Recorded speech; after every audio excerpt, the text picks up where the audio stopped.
Chapter 346. Shadow had a good foundation, and she was an adult.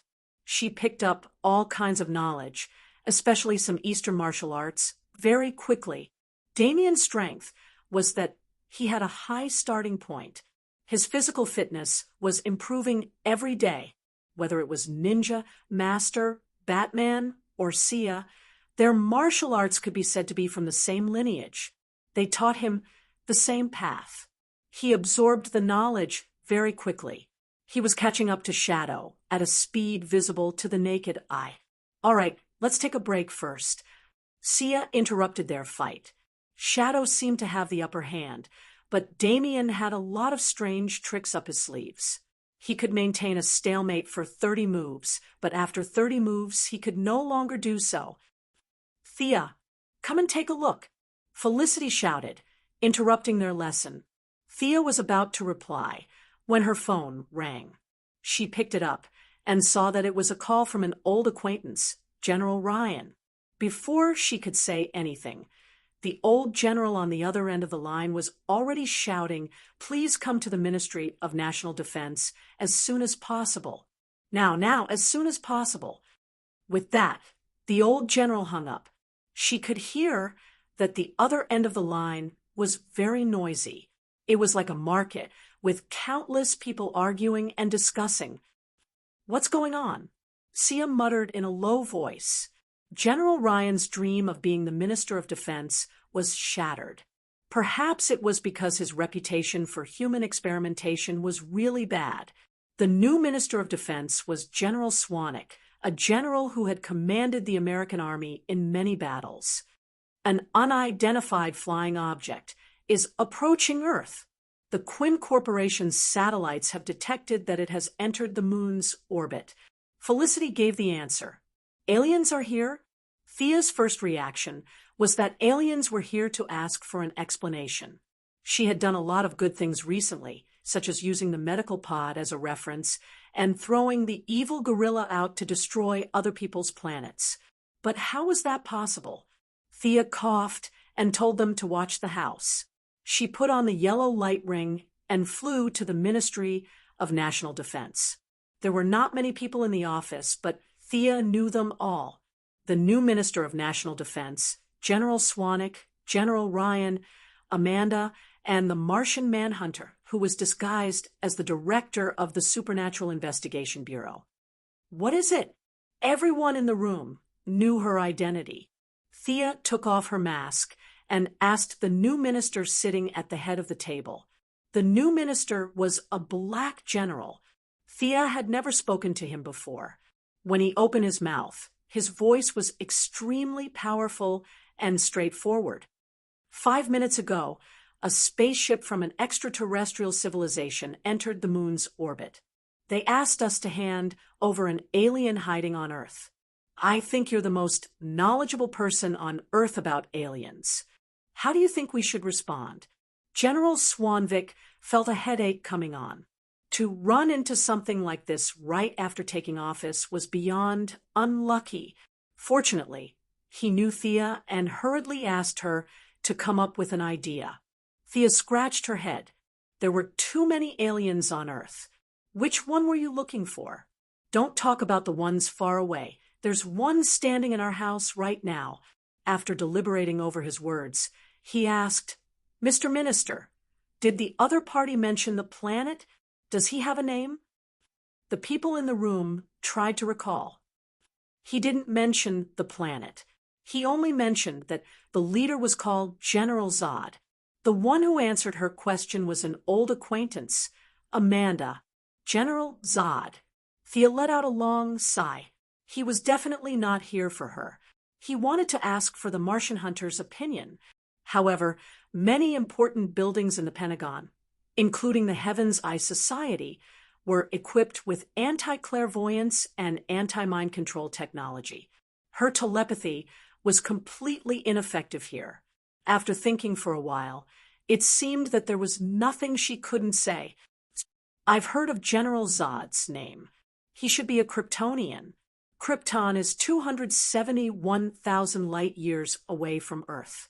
Their planet exploded more than 30 years ago. Some say it was the end of the planet's lifespan. Some say it was the invasion of advanced artificial intelligence. Thea was counting on her fingers to calculate the reasons for Krypton's destruction. The Black Minister quickly interrupted her. He didn't care who blew up the planet. He only wanted to know how powerful the enemy was. Miss Quinn, I'm very pleased that you're so knowledgeable, but what I want to ask is, do they have any intention of conquering Earth? As far as I know, General Zod was a stubborn pro-war when he was on their planet. He had destroyed many civilized planets and believed in the law of the jungle. He was a veteran who was good at war. Thea didn't hide anything and told him everything she knew. General Swanvik's heart sank when he heard that. He had dealt with the Iraqis and Afghans by following the law of the jungle. If he put himself in their shoes, it wouldn't be difficult to guess what they were thinking. His mind was in a mess, but he still pretended to be calm. Can you negotiate with them? I don't expect any results, but at least we can express our wishes. Thea pursed her lips. What wishes? Isn't it just surrender? She pretended to be righteous and said, I'm willing to go, but you'd better come with me. I can only act as a driver and translator. I can't represent the country. F***CK. What you said made sense. The high-ranking officials in this room usually represented this and that, but when it was time for them to represent the country, they all shrank back. What a joke.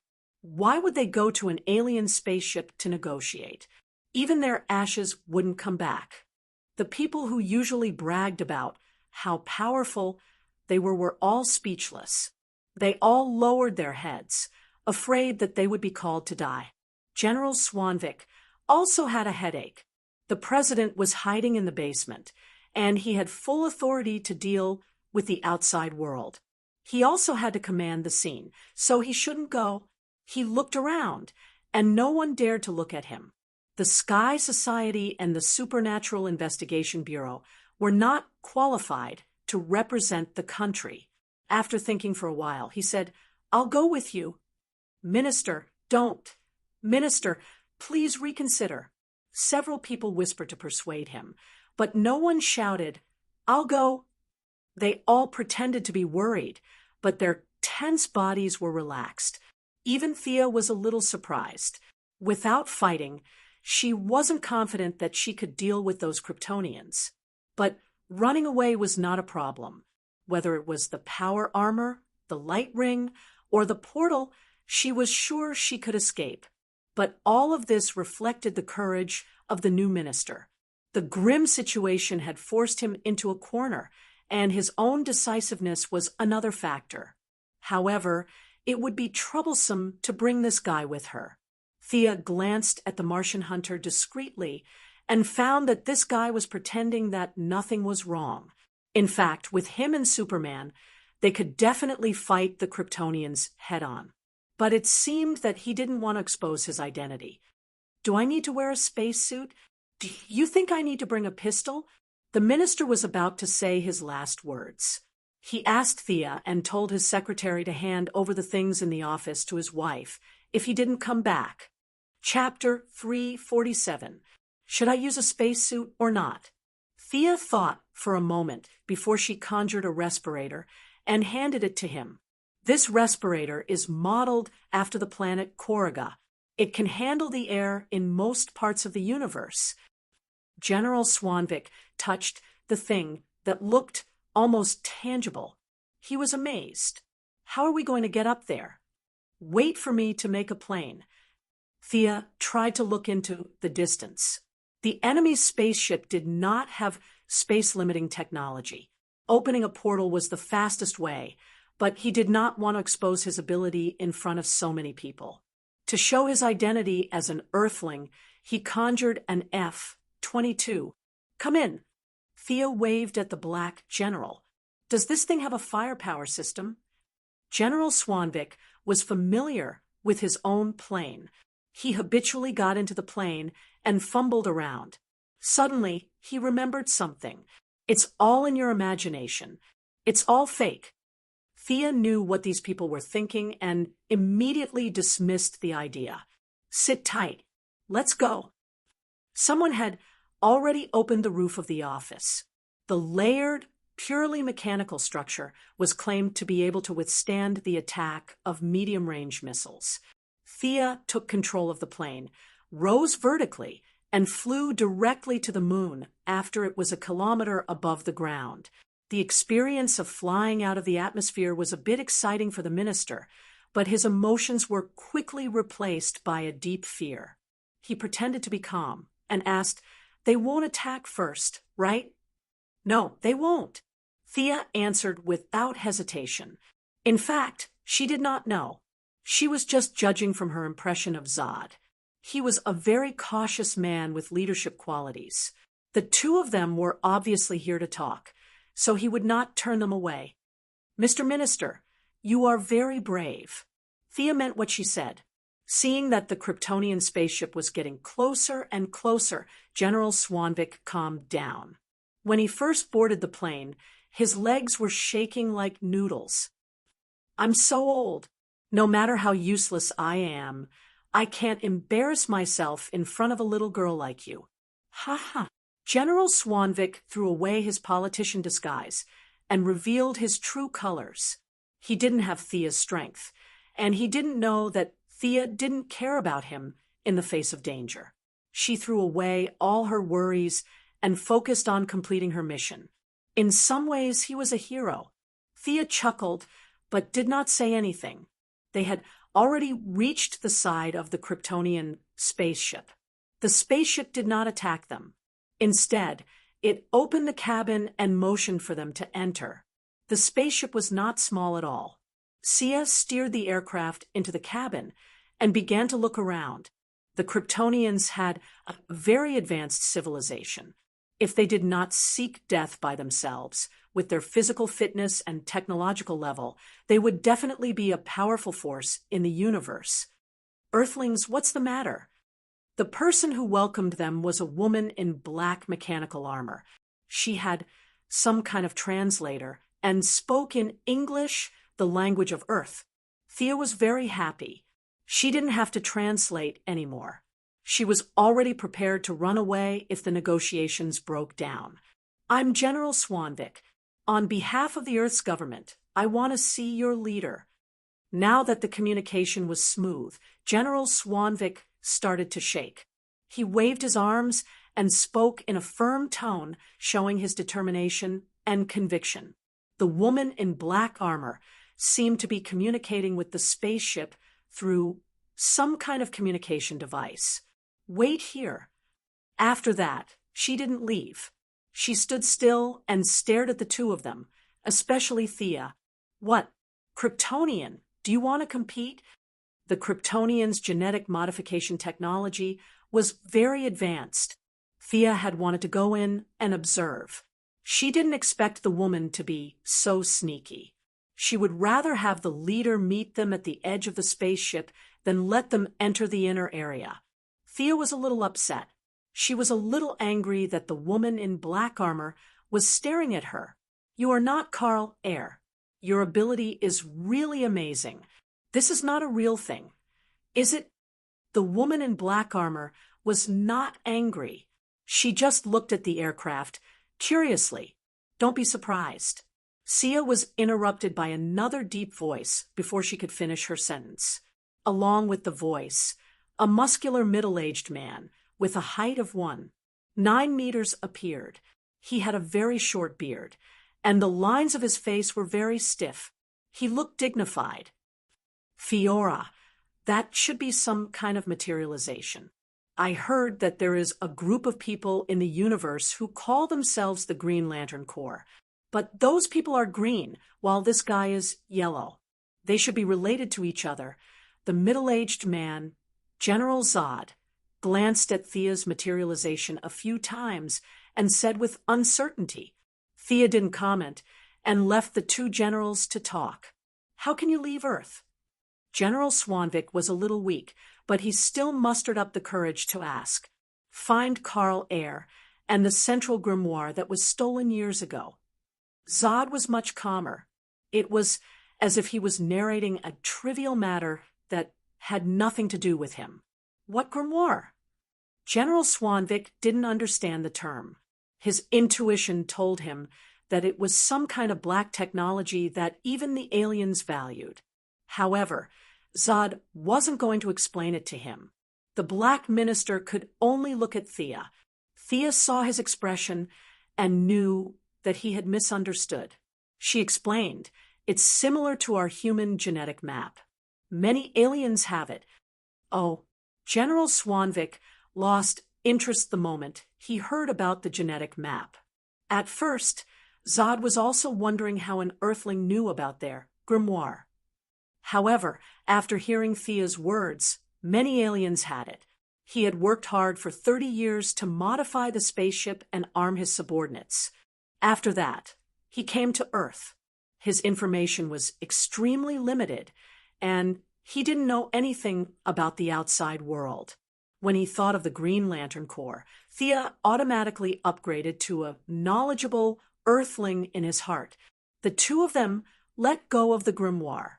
"If we give you the people and the grimoire, will you leave Earth?" This was the thing that General Swanvik was most concerned about. "I'll leave once I get what I want. I swear to Rao," Zod said seriously.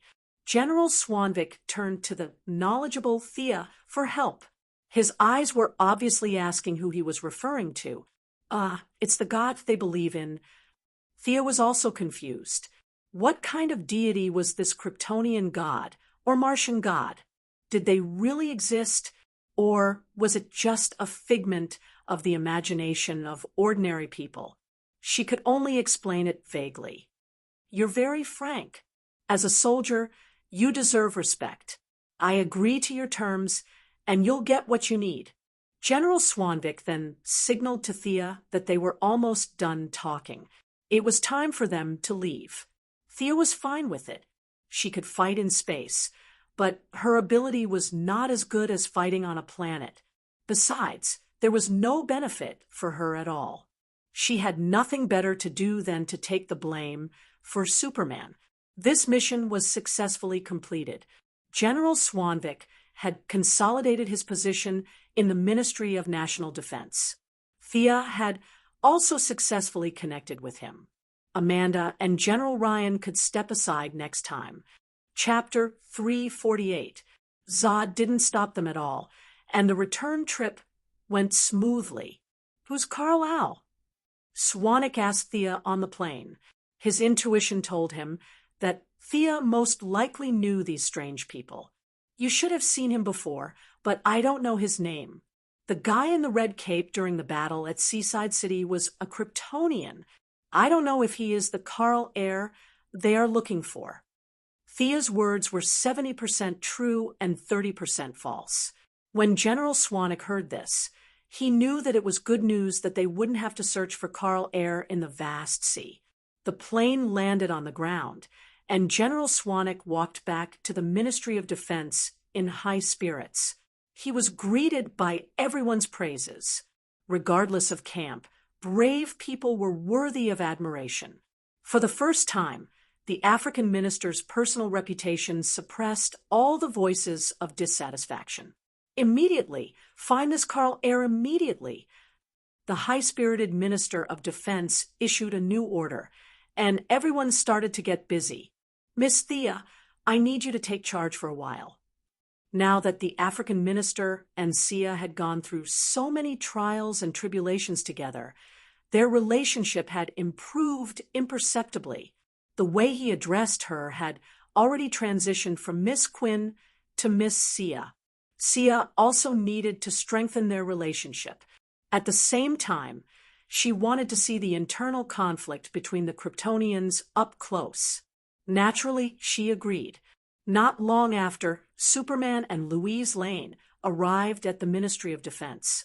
Superman was there to surrender himself, while Louise was there to be captured, half forced and half willingly. The reason was that she claimed on the internet that she knew the true identity of the Kryptonians hiding on Earth. Looking at the furious Louise Lane, Thea was speechless. She came to the Ministry of Defense to talk about freedom of the press. The word fear was not in her dictionary. If it weren't for her father, General Lane, who would have talked to her nicely, she might as well drink a liter of water first before she spoke. Standing at 9 meters tall, Superman's red cape fluttered in the wind. He didn't surrender like he did in the original timeline. He hovered outside the Pentagon, waiting for them to come out. It was as if the minister was trying to persuade a suicidal person to commit suicide. He laid out the facts and reasoned with him. There was only one meaning behind his words. He wanted Superman to sacrifice himself for the greater good. On the surface, Superman seemed to be listening to him carefully. In fact, he had already entered a chat channel called Martian Hunter. Once they were out of the high-tech area of the Pentagon, their telepathy returned to normal. Since they knew each other well, Thea was also pulled into the chat room. With the help of the Martian Hunter's powerful telepathic ability, the three of them started chatting telepathically under everyone's watchful eyes. Uncle Rong, and are you sure you don't want to do anything? Thea had been wondering about this for a long time. With her, Superman, and herself, the Kryptonians who had never been exposed to the sun would be finished in minutes. The Martian Hunter's tone was firm. I want to protect Earth. As an Earthling, I won't do anything unless I have no other choice. What kind of situation is considered as a last resort? When this Kryptonian and all of you are dead? Thea rolled her eyes. He obviously wanted to be a bystander, but this guy made it sound so righteous. It was no wonder that he had been teaching psychology classes at the Zhonglian Association every day, cooking for them and cleaning for them. He had reached a new level of idleness. Carla Danvers also wanted to come, but I persuaded her to go back. Wrong, and she still needs you to take care of her. Superman's voice was a little sad. On one side was his fellow Kryptonians, and on the other side was the Earthlings who had raised him. He didn't know what to choose. Maybe he just wanted to take it one step at a time. Miss Thea, if possible, please take care of my foster mother for me. Seeing that he was saying his last words, Thea had to nod and agree. His mother must be that peasant woman. Her name was something like Martha. Superman looked like he was going to the execution ground as he ended the conversation between the three of them. While he was being lovey-dovey with Louise Ryan, he didn't know that his future father-in-law, General Ryan, was among the onlookers. Although he was curious as to who this old man was, this wasn't a game, and his character didn't have a name above his head. Plus, he had too many things on his mind right now, so he didn't pay much attention to it. He let go of Louise Ryan and flew towards General Zod's spaceship. Is this the end of the matter? The African minister asked Thea in a low voice as he asked everyone to go back to work. Should be. Thea laughed secretly. This was only the beginning. But in order not to hurt them, she told a white lie. Where is the grimoire that they want? The African minister suddenly remembered this. Thea shook her head, indicating that she didn't know. However, the minister reminded her that the Kryptonians' biotechnology was at the peak of perfection. The genetic makeup of their people had reached a perfect level. From a certain point of view, they were man-made gods. Superman's father injected the genetic map into Superman's blood and combined it with the device on the Kryptonian spaceship. Both the blood and the device were indispensable. In the original time, Zod was so sad when his spaceship was destroyed by Superman. He felt that the hope of Krypton had been destroyed. Maybe she should make a copy of this data in advance. Their genetic technology was not very useful to her. But even if it couldn't help her, it would still be beneficial to Moira, Malcolm, and the others. But these things could only be done secretly. She couldn't let these politicians know. Thea was secretly planning her plan. Time was also slowly moving forward. Sir, 2 small spaceships have entered the atmosphere. A lieutenant reported. Calculate their landing point. General Swanvik hurriedly asked. These aliens would go back on their words after getting the item. At the same time, he felt lucky. If they landed in another country, he wouldn't have to worry about them. But the lieutenant's next words shattered his fantasy. Sir, the landing point is in Kansas. Ouch! General Swanvik's expression was as if he had eaten expired food. His face instantly turned yellow. Was it too late for Kansas to become independent? I'll go take a look. Thea didn't wait for him to speak. She took the initiative to accept the mission. If she remembered correctly, Zod and the others were looking for the alien spaceship that Superman had when he was young. She had promised Superman that she would take care of his adoptive mother. No matter what, she had to do something. Kryptonians. Humph. Thea felt her fighting spirit rising rapidly as she flew. She wanted to test the combat ability of her new armor. Thea finished changing her armor while accelerating. A silver armor with a red cloak covered her body. General Zod had entered through the atmosphere while she had flown over from Washington. Their speeds were about the same, but they were much closer to Sia. She had checked Clark Kent's farm from the armor's onboard computer and arrived at the destination first. I'm Clark's friend. Old lady, you should hide first. The enemy will be here soon. Thea took off her mask and waved to Martha Kent, who had mustered up her courage to come out to investigate. The old lady didn't know what was going on, but she still ran away with the dog. Chapter 349. Before the old lady could run 100 meters with the dog in her arms, 2 alien spacecraft landed on the ground. General Zod and Fiora walked out. Both of them were wearing black power armor and long black cloaks, but General Zod's armor was stronger and thicker than Fiora's. He first looked at the surroundings before turning back to look at Sia. Sia's armor was completely different from the yellow light battlesuit, but with the unique aura of a powerhouse, the 2 still recognized her. Earthling, it seems that you want to fight us. General Zod's stern face had a hint of contempt. I'm afraid you don't understand our true strength. I have conquered countless low-level planets, like Earth, in my lifetime. Thea laughed with her hands on her hips. Kryptonian, let me tell you something. I have been all over the universe. I have grazed cows in Korga and fought in Ura. You Kryptonians have only conquered a few galaxies around you. There are 3,600 sectors in the universe. Do you know which sector you are in? Remember, you are in Sector 2813, the neighbor of Sector 2814 on Earth. Next time someone asks you, you can answer him loudly. Ha ha. After that, she looked at General Zod as if he was a country bumpkin. What the F***? General Zod's face darkened. He was half angry and half ashamed. The Kryptonians had always thought that their civilization was advanced.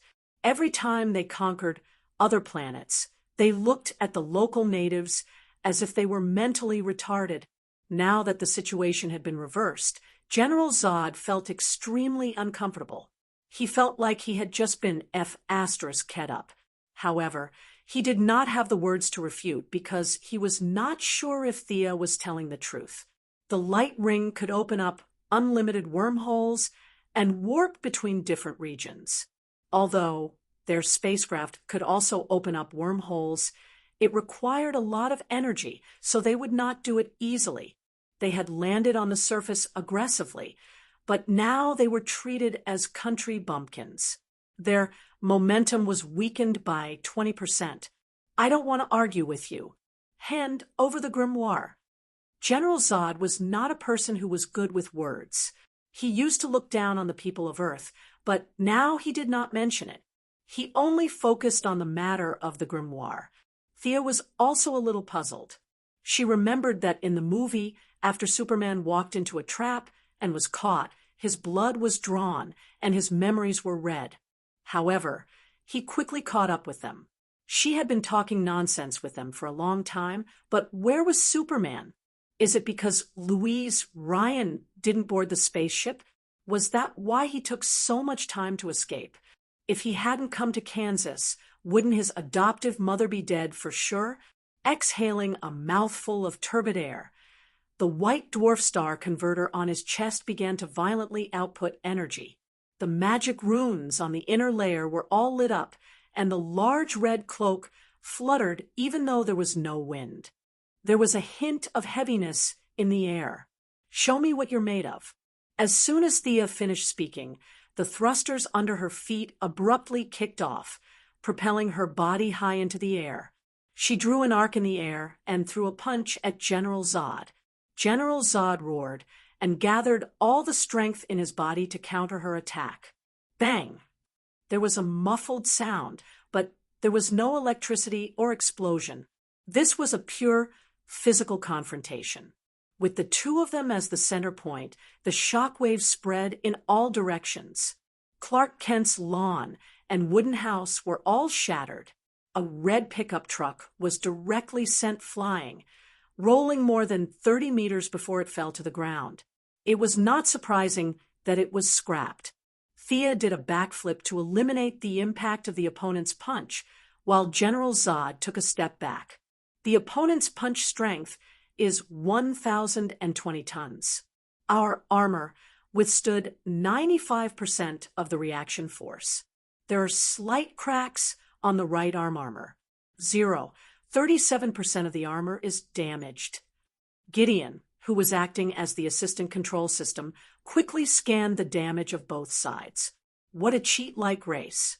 They had never been exposed to the sun for a day, and yet they had such great strength. It was not wrong to say that they were gods who walked on the ground. "I'll hold her back. Fiora, you go and get the grimoire." The fierce confrontation between the two of them destroyed the Kent family's wooden house. The spaceship that Superman rode in when he was young was particularly eye-catching among the debris. General Zod jumped up high and launched a fierce attack on Thea. At the same time, he shouted loudly to remind Fiora, "You'd better come and help your general." Thea sprayed a large amount of frost on the path that Fiora had to pass through. No technological armor could ignore absolute zero. Fiora was also very knowledgeable. She paused for a moment, allowing Thea to grab her by the arm and throw her towards General Zod. Strictly speaking, General Zod was not a bad person. Moreover, he was a general now, and he only had a few subordinates. There were only 10 of them in total. It was fine to call him General Zod, but it was also fine to call him Captain Zod. Naturally, he could not kill his loyal subordinate with a single punch. He twisted his body in the air and avoided Fiora's direct attack. He lightly patted her leg and changed from flying horizontally to standing upright.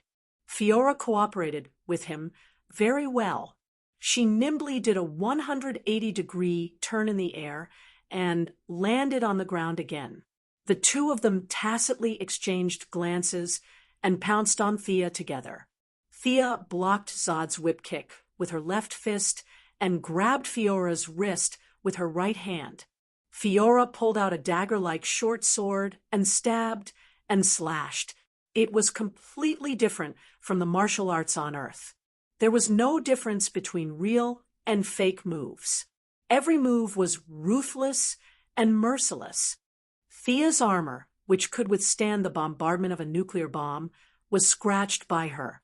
Unknowingly, Thea's attention was attracted by Fiora. Fiora's martial arts were very elegant. It had a kind of dance rhythm. However, there were fatal attacks hidden in the beautiful martial arts. Zod was the exact opposite of her. He used the traditional fighting style of the Kryptonians. He relied on his strength, speed, and abundant stamina. He was not afraid of getting tired and would seize any opportunity. Thea's individual strength was slightly weaker than Zod, including her armor. If it was a fair fight, it would not be a problem for her to fight for dozens of rounds. However, with Fiora, who was not much weaker than her, it was a little difficult. Thea had to rely on the freezing air of the frost gun to obstruct Zod's attacks. The surrounding temperature dropped visibly. Zod and Fiora's armor inevitably became a little sluggish. Damn it! Where the hell is Superman?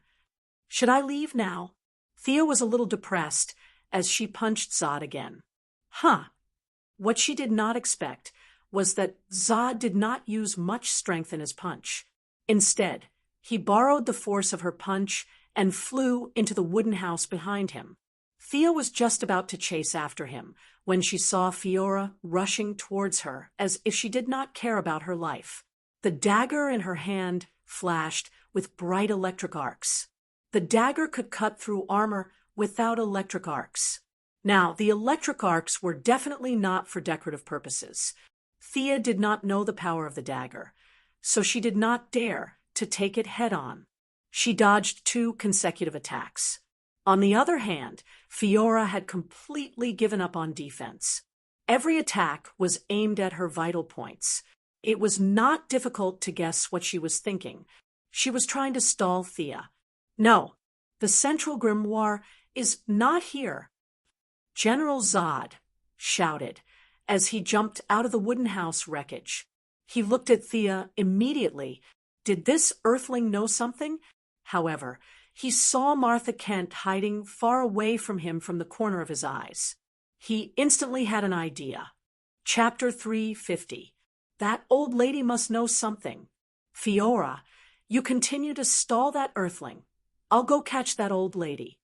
General Zod's voice was extremely loud, and it was estimated that everyone within a 2-mile radius could hear him. This was where his brilliance lay.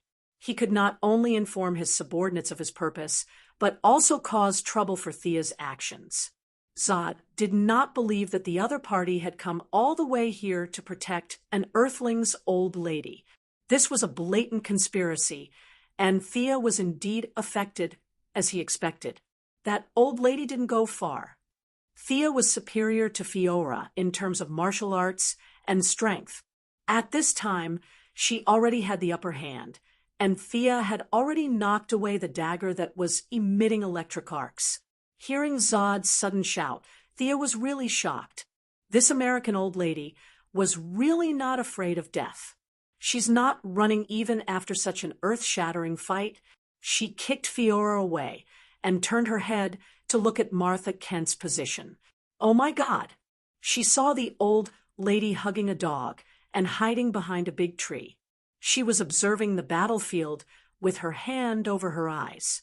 She actually thought that running 300 meters away would be safe. Thea saw that Zod was about to rush forward, and she did not have time to deal with Fiora. The thrusters under her feet were operating at full power, ready to stop him. But an accident happened. Whether it was Thea or Zod, their thinking remained within the scope of normal people. They did not expect that there would be such unreasonable people in this world. A red and blue figure drew a straight line from a very far distance, and with a loud explosion, it crashed into General Zod, sending the iron-blooded general flying a few thousand meters. The angry Clark raised his casserole-sized fist and greeted Zod's face with all his might. "How dare you threaten my mother?" The momentum was so great that the two of them rushed through the farm, rushed across the road, and destroyed countless buildings along the way. Finally, they stopped in a small town 5 miles away from Kent's farm. Thea glanced at him and stopped looking. Superman still had his old problem. That was, his attacks were not organized. Zod's martial arts skills were much better than Superman's, but he could only barely hold on under the furious Superman's punches. His hood was quickly broken, and the moment his skin came into contact with the sunlight, his supersensory ability was activated. A large amount of chaotic and disorderly information flooded his mind, causing him to have a splitting headache, and his combat power directly fell to the bottom. Thea knew that there would be a spaceship coming to pick up Zod soon. The next time Zod came to Earth, he would not be able to deal with him. With his super senses, super strength, heat ray, and many other abilities, it would be better to leave such a powerful guy to his fellow countryman, Superman. Ha! Your general was sent flying. Looks like his strength isn't that great. Come and be my subordinate. I admire your ability. Fiora, who was kicked, stood up shakily. After being suppressed by Thea for so long, her armor was severely damaged. It was just that it didn't break. T. In the face of Thea's brazen surrender, Fiora was furious. She did not have supervision now, but Zod was beaten up by Superman, and his vital signs were rapidly decreasing. She knew that there were spaceships coming to support him. Although she was cursing, there was still a shadow in her heart. Could it be that the invincible general had been defeated? Thea, who was good at brainwashing people, felt a slight change in her. Without the right guidance, this shadow would quickly be filtered out from the brain by the subjective consciousness. But what was the situation now? They were in the middle of a battle. Fiora's ability was very good. She had brains, combat power, and a certain vision. Coupled with her excellent Kryptonian bloodline, she was the third subordinate of the Yellow Lantern Corps that Thea was going to recruit. As a long-term adjutant, she was competent for most of the work. Whether it was taking over the Yellow Lantern Corps in the future or fighting on Earth, she would be a capable assistant. But all of this had to be done secretly. Superman could know part of it. After all, they were compatriots, but the U.S. government must not know about it. Thea's Eye of Horus had seen that the Kryptonian fighter had picked up General Zod, and at the same time, the U.S. military aircraft were rapidly approaching her. Thea did not hold back anymore. A large amount of water magic was injected into the armor. Because of Kamal, the shark god, this armor was not very good at all kinds of attributes. Only the water attribute performance of the armor could be exerted at 200%. Thea directly persuaded Fiora to surrender. She was not that good at talking. She was going to capture Fiora alive and bring her back for training. But Fiora's combat power was not ordinary. She was not a watermelon that could be picked casually. Plus, the U.S. military was approaching, and there was not enough time. If it was before, Thea would have no choice but to give up and wait for the next opportunity. But the passive attribute of this armor gave her a new option, and that was to fight in the water. In the water, her combat power would be greatly enhanced, and her opponent would be weakened. Plus, the seabed was very well hidden. Presumably, the Atlanteans would not tell the Pentagon. Come with me. 2 dark blue magic tentacles stretched out from Thea's armor. In Fiora's confused eyes, they grabbed her and flew out of Kansas, all the way south, Oklahoma, and Texas. Fiora struggled desperately, but the magic tentacles were very tight. In the end, she followed Thea and plunged into the bottom of the Gulf of Mexico. What are you doing? Fiora roared. As Thea expected, their armor could fight in the water, but the ability was very weak. It could only be said that it had the ability to fight underwater. As for the extent of this ability, it could be seen from the constant alarms on her armor. I'm going to take you to see the vastness of the universe. Your vision is too narrow. You have no idea how big the world outside is. Thea was full of nonsense. She just swam to the deep sea area. Fiora was so angry that she almost vomited blood. Although she had heard this before, she still felt that it was too annoying. It was as if the Kryptonians were uncivilized aborigines. In the past, they were the ones who felt superior and used this to criticize others. Now that the situation was reversed, how could she not feel aggrieved? The most important thing was that Fiora did subconsciously believe Thea's words. Previously, General Zod only vaguely knew about the Green Lantern Corps. out of caution, he did not argue with Thea, which was a kind of tacit agreement. Fiora, who had always regarded General Zod as a leader, misunderstood him and subconsciously developed the concept that the Kryptonians were frogs at the bottom of a well. It could be said that General Zod's caution inadvertently helped Thea. Thea's swimming speed was very fast, although she was carrying a person, and Fiora was constantly struggling. Her speed was still more than 1,000 nautical miles per hour. No sea creature or submarine could catch up with her speed. Fiora's armor was already seriously damaged. The huge pressure in the deep sea accelerated the speed of the armor's damage. At first, she could barely resist a few blows. Later, her consciousness became a little blurry, and she could only punch and kick mechanically. Chapter 351, Their Fight at the Bottom of the Sea, or rather, Thea's one-sided abuse, startled a lot of underwater creatures. But the powerful shock waves of the fight and the fast swimming speed made these creatures choose to stay far away. However, the Kryptonian's body was really resilient. Thea's armor was passive, so her strength under the water was not weakened, but increased. Hundreds of tons of force hit Fiora, but she did not suffer any fatal injuries. But many a little makes a mickle, and in the deep sea, Fiora's resistance was getting weaker and weaker. Finally, after Thea punched her in the abdomen, she could not hold on and fainted. Phew! Thea was also exhausted. It was too tiring to use physical attacks to fight the Kryptonians. The body of this kind of genetic science was too strong. It took almost 10 minutes for her to knock Fiora out. If they were on land, how long would it take? Looking up, there were a few small islands on the sea surface. Unsurprisingly, they had swum from the Gulf of Mexico to the Caribbean Sea. Thea pulled the unconscious Fiora out of the sea surface, looked around, and found an uninhabited island to rest for a while. Where should I train this Kryptonian? On Earth. Thea quickly gave up the idea. Superman was happy to see his compatriots turn over a new leaf, but he did not like to see himself brainwashing Fiora. Thea contacted the gorilla Gertrude remotely. On the surface, he was under the jurisdiction of Sinisto. The gorilla was spreading the fear of the yellow light ring on a planet, controlling two groups of aliens to fight each other. Gertrude was very happy. After a few consecutive wormholes, Thea took Fiora to a planet far away from Krypton and Earth.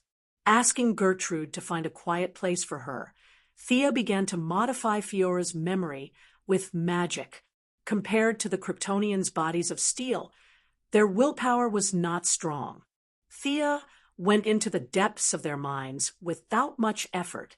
This was a forbidden area that ordinary people could not touch. It was the place where all the subconscious and original consciousness were entrenched, except for Superman, who gave birth naturally. All the Kryptonians, including Supergirl, were genetically modified. Their fate was determined before they were born. Some were warriors, some were scholars, and their genes were optimized in this direction. The fate of all the Kryptonians was determined from birth. Even if some wanted to resist, they would not take up other jobs because they could not learn anything. Superman's parents gave him freedom or the right to choose. Superman could do any job. Zod's combat power was about the same as his, but he couldn't do anything else. His fate had already shown that he was born in battle and must die in battle. Their genes had optimized some of their characteristics, but their overall composition was delicate and fragile. Thea searched carefully and finally found what she needed. Fiora's loyalty to General Zod was very firm and unshakable, but if one observed carefully, one would find that the object of her loyalty was not entirely General Zod. Fiora's genetic modification was a little special. She was optimized as an adjutant. She had a little bit of various abilities, but relatively speaking, they were not the best. She had to have an object of loyalty in her subconscious to realize the value of her life. God is helping me. Thea had to think so.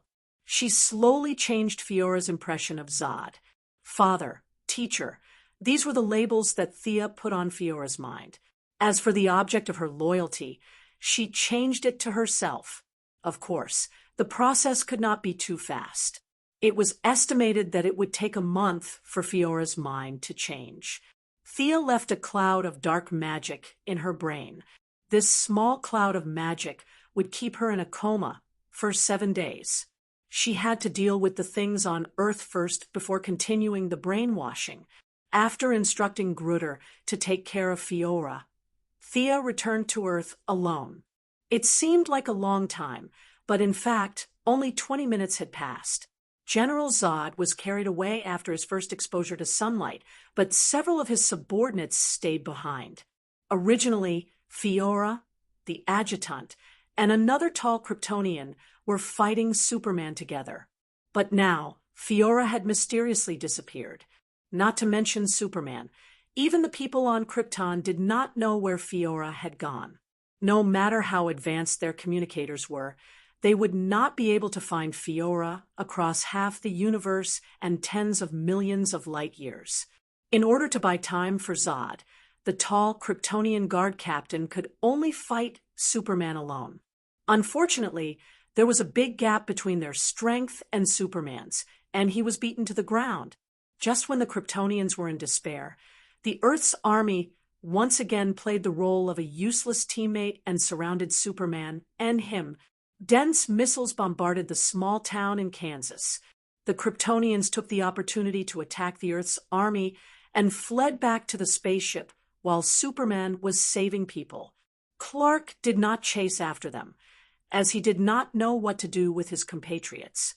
With his behavior of repaying evil with good and his strong, sunny face, he had established a relationship with the leading colonel and officially earned the title of Superman. Thea observed this scene from outside the atmosphere. Superman and Superman looked at each other from dozens of kilometers away. Superman nodded slightly, grateful that she had saved his mother. Nothing serious happened on Earth. Thea looked at the Kryptonian spaceship again. The Kryptonians were very experienced in combat. They used special means to block all the satellites on Earth. The Department of Defense was blind at this time.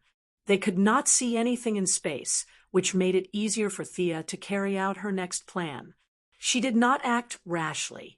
Instead, she looked at the spaceship attentively and almost laughed out loud. Several people on the spaceship did not know that General Zod's body cells were undergoing qualitative changes due to his sudden exposure to the yellow sun.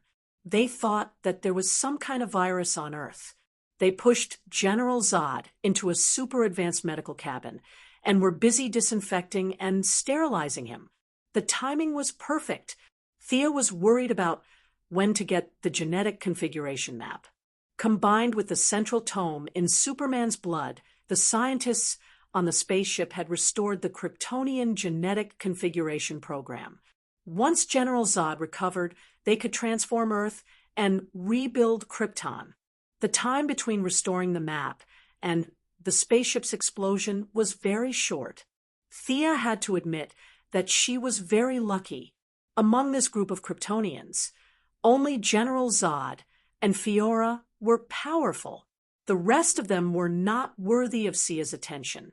She directly opened a portal outside the atmosphere, stepped out, and entered the spaceship. "Who is it?" The Kryptonian scientist, who was debugging with his head down, did not realize that an outsider had come in.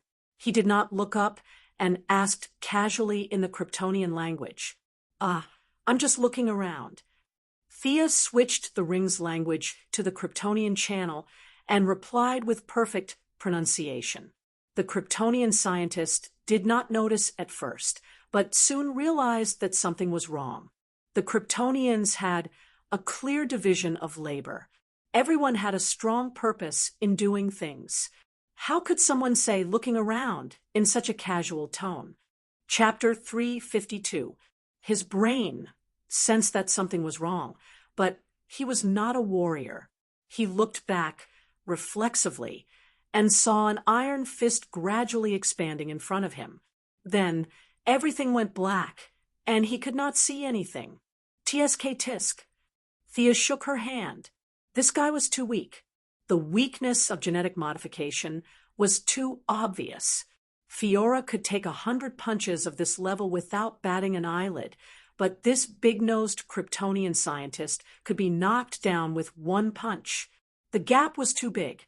Thea then put her hands on both sides of the Kryptonian scientist's head and began to read his mind with her modified version of the Martian Manhunter. This scientist might have a sharp mind and was good at doing research, but his willpower was worse than Fiora's. All the memories were placed in an orderly manner, waiting for an outsider to read them. Thea learned how to operate the main console without hesitation. The Kryptonians were limited by the rule of technological planets that did not allow the development of artificial intelligence. They had created a pseudo-artificial intelligence that did not have the ability to think logically and could only execute orders. Thea took out the communication interface of the power armor and used the authority of the Kryptonian scientist to turn off the pseudo-artificial intelligence on the spaceship. She then connected Gideon to the Kryptonian system. Scan and copy all their data, Thea ordered. After receiving the order, Gideon quickly started the file transfer, and a large amount of data began to enter the power armor's memory. Who are you? In less than 2 minutes after the data transfer, some of the backup data still caused the spaceship's alarm to ring. The tall guard captain, who was beaten up like a dog by Superman, rushed over when he heard the spaceship's alarm. But when he saw Thea, an outsider, he was obviously confused. Only Zod and Fiora had seen Thea in her yellow-like costume, but now both of them were unconscious. During the battle on Earth, several Kryptonians had seen her through the monitor, but at that time, she was wearing a power armor. In other words, her yellow-like costume was a new look in the eyes of the Kryptonians. "What are you doing?" The tall guard captain saw that she did not respond and asked again. In less than 30 seconds, the remaining people on the spaceship also came to the main control room. They had lived on this spaceship for 30 years. They were so bored that they almost named the microorganisms on the spaceship. Now that Thea had jumped out, they were at a loss for words. Krypton was a hierarchical planet. Several Kryptonians looked at the guard captain, who had the highest military rank, and waited for him to make a decision. If Zod and Fiora were here, they would have started the battle long ago. However, his way of thinking was still stuck at the stage of obeying orders and listening to commands. He was completely dumbfounded when he was asked to make a decision all of a sudden. Thea didn't know about his hesitation, but she didn't mind stalling for time. For a moment, it was very quiet, and only the alarm on the spaceship could be heard after the information from the mainframe computer was read. "Take him down." The guard captain finally gave the order. Although it was an order, there were only 10 people on the spaceship, including the leader and the soldiers. Zod and the big-nosed scientist were dizzy. Fiora was countless light years away. Plus, there was a lab technician who couldn't fight, a spaceship mechanic, and a medical staff who was still taking care of Zod. The Kryptonian guard captain rushed up with 3 of his subordinates. Thea was too close to the control panel, so they didn't dare to use laser weapons. They were going to take down Thea with their skillful combat skills and ask her who she was. Thea was also waiting for the data to be transmitted. She wanted to have a fight with her fists and legs. She used the chosen talent, Eternal Night. Except for Fiora, who was far away in the sky, all of these guys were men. Her overall strength was suppressed by 30%. After that, she conjured a miniature version of Ares and fought with them with a spear. In outer space, there was no need to worry about Diana's feelings. The Ares that Thea conjured had the same appearance as herself. He wore a horned helmet, a half-body armor, a leather apron, and Roman shoes. He was surrounded by fighting spirit, and was not to be offended. First one. A low voice came out from the conjured mouth. The Kryptonians had underestimated their enemy. Plus, their strength was suppressed by Thea's talent. The Ares conjured quickly found a flaw. He suddenly exerted force in his arms, ignored their armor, and pierced through a Kryptonian with his spear. He then shouted and threw the unlucky guy far away. The force of the swing was so great that the Kryptonian collided violently with the hull of the spaceship. With a muffled bang, a visible dent appeared on the hull of the spaceship. Several circuits were obviously damaged, and alarms were ringing like crazy. Thea didn't look at the result of her battle. If this had happened to an ordinary person, he or she would have died. But the Kryptonians might not die, and their combat strength would not be restored in a short time. The conjured Ares let out a deafening roar and dodged the chief guard's giant axe. At the same time, he turned his spear and blocked the long swords of two Kryptonian warriors. The three of them cooperated well. When the chief guard attacked, the other two would defend, and vice versa. Their combat skills were not as complicated as those on Earth, but they were better in terms of simplicity. Thea changed several sets of martial arts in a row, but she still couldn't break through their defense. She pierced the arm of a guard, but the chief guard also hacked at her with his axe. These guys were really good at martial arts. She replenished the yellow energy and conjured Ares with a new look. The three of them were a little speechless. Could this thing be killed? The Kryptonian warriors had this question in their minds. Just as they were about to continue attacking, Thea threw out a chain and tied up a Kryptonian warrior who jumped in the air. When he landed, she lifted her foot and kicked him in the lower abdomen, sending him flying to the other two enemies. The two of them quickly put away their weapons and hurried to pick up their companions. After fighting for so long, Thea could see that the Kryptonians were very close to each other. She just wanted to buy time to copy the data, not kill them. Thea had always valued knowledge. This spaceship was modified from a Kryptonian prison, and after 30 years of hard work, there were many more spaceships in the universe that were more advanced than this one. She conjured Diana's lasso and tied up two non-combatants who were watching the fight. She shook her wrist and threw the lasso at the chief guard. "They are not combatants," the chief guard roared and went to pick up his companions. Thea didn't care whether they were combatants or not. The lasso she conjured seemed to come alive and tied up the Kryptonian warrior, who was seriously injured earlier. She clasped the neck of the seriously injured warrior like a villain. "Don't come over. I will kill him if he comes over." Apparently, the chief guard had never watched such a TV series. He was so angry that his mouth was trembling. He kept saying things like, "You don't have the honor of a warrior, and come at me if you dare." Chapter 353. When the replication of the data reached 100%, Thea threw out the hostages. While they were busy trying to save the hostages, she shouted and threw the golden spear in her hand at the weak point of the spaceship. The spear was as fast as lightning. Thea threw it out fiercely, and it pierced a big hole in the spaceship while the Kryptonians roared in horror. Whoosh! The broken hole was followed by an unparalleled suction force. At this time, it could be seen that the Kryptonians were physically strong. They had the ability to fly in space, and they were not as panicked as humans. Several of them held on to fixed objects or pulled their companions, but none of them flew out. "Everyone, take care." Thea felt a little regretful that she did not see their panicked expressions. Although they might not want to see her again, Thea still said goodbye to them. She summoned the aircraft and got out of the hole. Thea did not return to Earth. Instead, she observed from a distance. She saw that the Kryptonian spaceship was constantly on fire. Although there was no oxygen in space, they carried a lot of oxygen on the spaceship. Explosions occurred from time to time.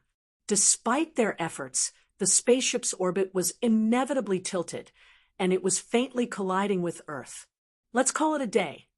Thea had gotten everything she needed. The Kryptonians looked like humans, but they were not the same species.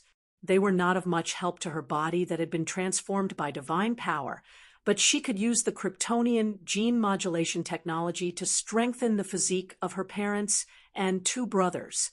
She flew directly to a nearby planet, put away the aircraft, and opened a portal to return to Earth. She did not want to care about the big, swaying target in the air. Whether Superman flew up to fight it, or the Earthlings blew it up with some black technology, it had nothing to do with Thea.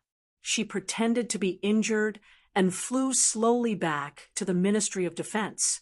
Sorry, the alien was too strong. I couldn't catch her and let her escape. Thea gave them the illusion that Fiora had run back to the spaceship. General Swanwick repeatedly said that it was okay. He was quite concerned about her and asked if she was hurt. Compared to Superman, an alien with boundless abilities, Thea, an Earthling who he knew well, was much more precious. Although the foreigners had never heard of this saying, the principle was the same. She was one of their own, so she was trustworthy. Therefore, they took the opportunity to label Thea. Thea's materialization ability, according to the analysis of several experts at the Department of Defense, was nothing more than imagination. The battle with Zod was nothing more than a power armor. The authorities were not afraid of technological weapons at all, but they were afraid of Superman, who could fly thousands of miles with a single punch. After General Zod obtained the Krypton gene modulation blueprint, he immediately split his spaceship into two and headed to the north and south ends of the Earth in an attempt to modify the Earth's climate and turn it into a new Krypton. But at this time, they were busy repairing the spaceship and had no time to care about Earth. The situation was a little strange. All the satellites were blocked, so they did not know what was going on in the sky. Based on their intuition, they guessed that the aliens had not left. The situation now was that the aliens could not come down from the sky, and the Earthlings could not go up. General Swanwick did not know what to do. One of his aides suggested that Thea lead the team to destroy the aliens, but he rejected it directly. What a joke! Superman was in this room. If he suddenly attacked, who would be able to stop him? Although in the minister's mind, 3 to 5 Thea together could not defeat Superman, she could at least stop him. Fortunately, Superman and Louise Ryan shared their feelings and kissed on the spot. The guilt in his heart for raising his fist at his compatriot dissipated a lot, because his attention was on Louise. He did not see the scene when Thea destroyed the spaceship. Now that the Kryptonians had repaired the spaceship, he did not notice anything strange. I'm going to end everything. Clark looked at Louise affectionately, then nodded to the generals and flew into space. His smile was very charming in Louise's eyes, but in General Swanwick's eyes, it was an expression of arrogance and even a little provocation if one were to look deeper into it. They waited anxiously for the news. After a while, a guard ran in quickly. "General, the satellite signal has been restored." Everyone, including Thea, breathed a sigh of relief. The Quinn family also had satellites in the sky. Although they did not have as many as Luthor and Batman, there were still more than a dozen. If all of them were destroyed, the loss would be great. 7 or 8 military satellites immediately transmitted signals to the minister's office. Thea, Amanda, and the Martian hunter, who had been watching in the room for a long time, also saw the live broadcast. They saw violent explosions on Zod's spaceship. From time to time, people were knocked out of it. The spaceship, which was only temporarily repaired, was riddled with holes. What was more frightening was that the spaceship's power system was out of control. Under the influence of Earth's gravity, it was rapidly falling to the surface. The minister quickly picked up the phone and asked the Department of Defense scientists outside the room, "Where is the landing point?" Quickly calculate it for me." The person on the other end of the line was busy talking and finally gave the minister an answer. "The landing point is in Metropolis." The minister put down the phone and was dumbfounded. Everyone in the room was also dumbfounded. The Martian hunter hesitated for a moment, but stopped in her tracks because Thea had jumped out. "I'll rush over immediately. My employees are all there." After saying that, she flew out of the office without greeting them. "It's too late. It's falling too quickly." The minister wanted to stop her, but before he could finish, Thea had already disappeared. Thea had only used half of her speed throughout the journey. On one hand, it showed that she had not recovered from her injuries. On the other hand, she was the one who had directed this scene. When she was copying the data, she had secretly instructed Gideon to hack the spaceship's control system. Regardless of whether Superman came to wreak havoc or Earth launched a nuclear weapon, the wreckage of the spaceship would rush toward the tallest building in Metropolis, Lex Luthor's building, L. Gideon had calculated 2,239 possibilities for the spaceship to be damaged and had arranged 551 alternatives. Unless the spaceship was smashed into powder, its target would only be Building L. The Quinn group had entered Metropolis. Unlike the Luthor group, they had no foundation at all. What should they do? Thea's idea was to increase her reputation. She would not expose her ability to stop the spaceship from crashing in front of the public. Instead, she was prepared to use her original identity to provide disaster relief. If the group's reputation grew, her reputation would naturally rise. If there was no place to stay, the Quinn group would build a house for them. If they were injured, they could lie in the medical cabin and be done with it in 10 minutes. If there was no food or drink, the former Merlin shipping department would send them a large amount of food and drinking water. These were all free. In a few days, when the Quinn Group's new headquarters was set up in Metropolis, the citizens would welcome them with food and drink. Chapter 354. Zod's spaceship crashed very quickly. Not long after Thea flew out of Washington, she saw the Kryptonian spaceship slamming into Lex Luthor's building. Thea even deliberately used the Eye of Horus to observe Luthor's expression. Disaster came from the sky when one was at home. Normal people would have been stunned, but Luthor, one of DC's 3 most popular villains, reacted very quickly. Sensing that something was wrong, he left his secretary, who was reporting to him, and flew up. His shoulder smashed through the floor-to-ceiling glass, and in midair, he pressed a switch on his watch. A pair of green hang gliders bulged out from the back of his belt. Luthor glanced at the trajectory of the spaceship, which glided in the opposite direction. "Humph, he's lucky." Thea and Luthor were competitors now, and many people knew that. Her identity as a superhuman restricted her from using illegal means to deal with Luthor. Although Luthor didn't know her ability, he had a lot of black technology in his hands. He was also restricted by the rules and couldn't use these lethal means to deal with Thea. Their respective abilities limited them, and they could only fight in a small area. Unless one of them had the ability to crush the world and ignore all the rules, the fight would last for a long time. Today's spaceship crash was an outside trick, and in the eyes of outsiders, it was an irresistible factor. Unfortunately, Luthor was too decisive. He left his secretary and bodyguard behind and jumped down from the 100-story building. He didn't have superpowers. If the glider malfunctioned, there was a 1,000% chance that he would fall to his death, and it would be the most tragic kind. But this man's decisiveness was unparalleled. He didn't hesitate to make the choice to save his life. His subordinates, his employees, they were all abandoned. Unlike the old lady in Kansas who loved to watch the fun, Luthor's hang glider flew straight to the roof of a building, climbed onto a helicopter parked there, and chose to leave the city directly. Thea flew forward slowly. When she arrived at the metropolis, the formerly prosperous city was like purgatory on Earth. General Zod's spaceship crashed into the LoveLore building at a 45-degree angle. This landmark of the metropolis was directly cut in half.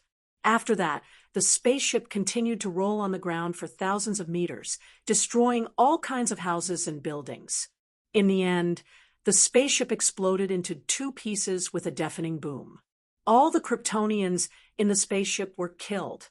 Only Superman, who could not be killed, and Zod, who could absorb the yellow sunlight, survived.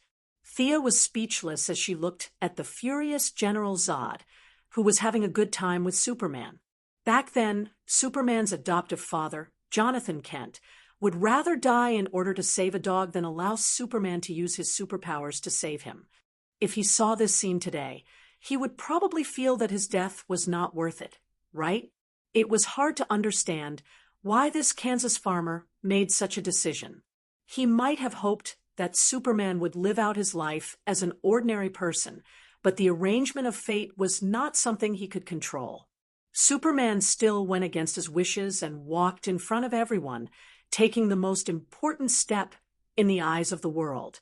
The Metropolis Library, the Food Center, the Art Center, and other buildings were reduced to ruins during the fight between the two. In the end, in the struggle between the two, Zod used the lives of humans as a bargaining chip and threatened Superman to make a choice. Superman had no choice but to follow his heart and become an Earthling, killing General Zod. Seeing the end of the fight, Thea knew that it was time for her to enter the scene. She found an empty room, changed back into her clothes, took out her mobile phone, and began to arrange the disaster relief mission. Although the CEOs of the group felt that it was a bit strange to go to the metropolis for disaster relief, they did not refuse. These CEOs were all employees, and the disaster relief cost was not their own money. They could earn a good reputation if they contributed their own efforts and gave instructions on the spot. Why would they not go? All of them went. A large group of people took the group's Airbus to the metropolis. What, Miss Thea, you went to the metropolis? After receiving Thea's call, Digger was completely dumbfounded. He was still looking for someone in Star City, but his employer had gone to another city. He did not know what to say. Although he was a little dissatisfied, Thea asked him to lead a team to save people. For John Digger, who was full of a sense of justice, this was a mission full of honor.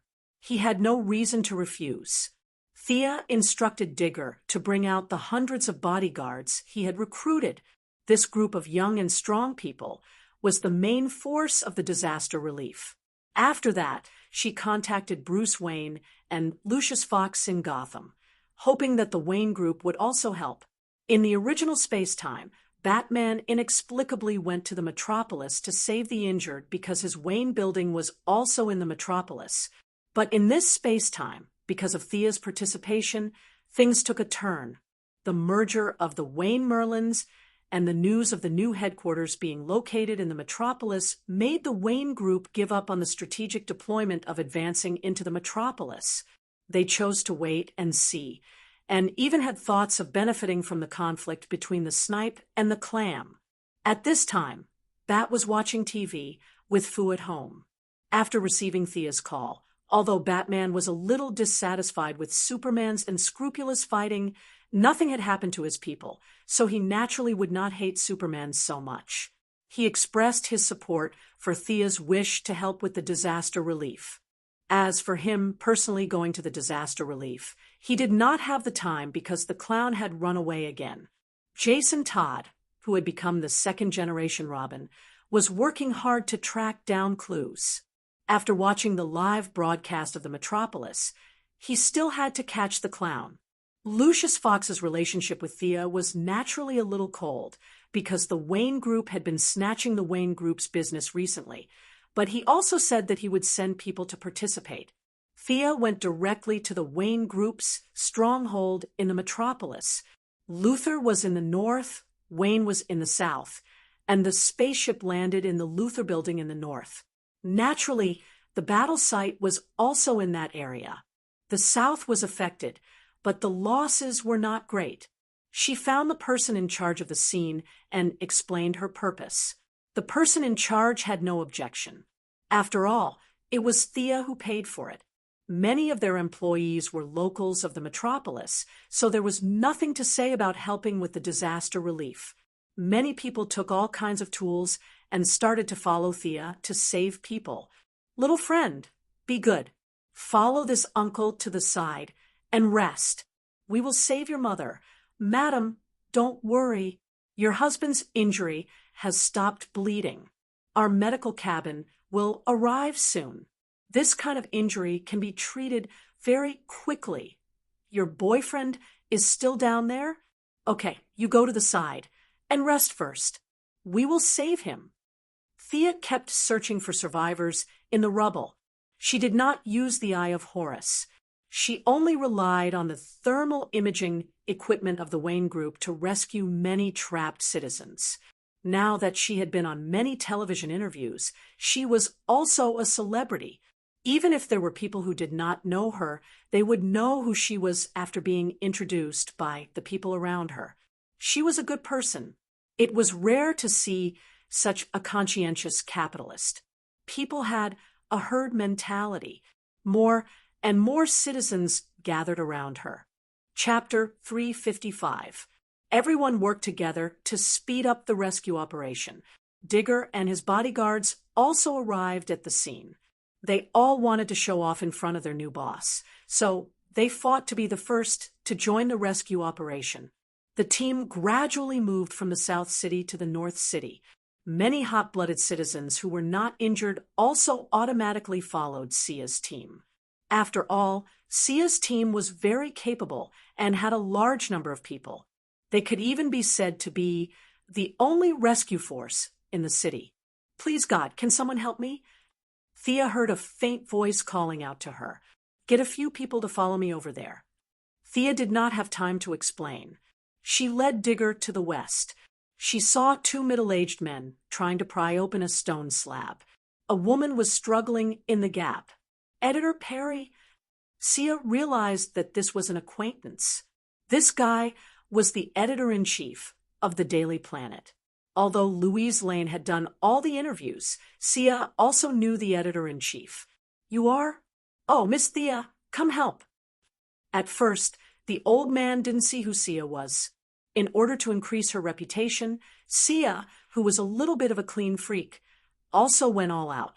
Now, her face was covered in dust. If he didn't look carefully, he wouldn't recognize her.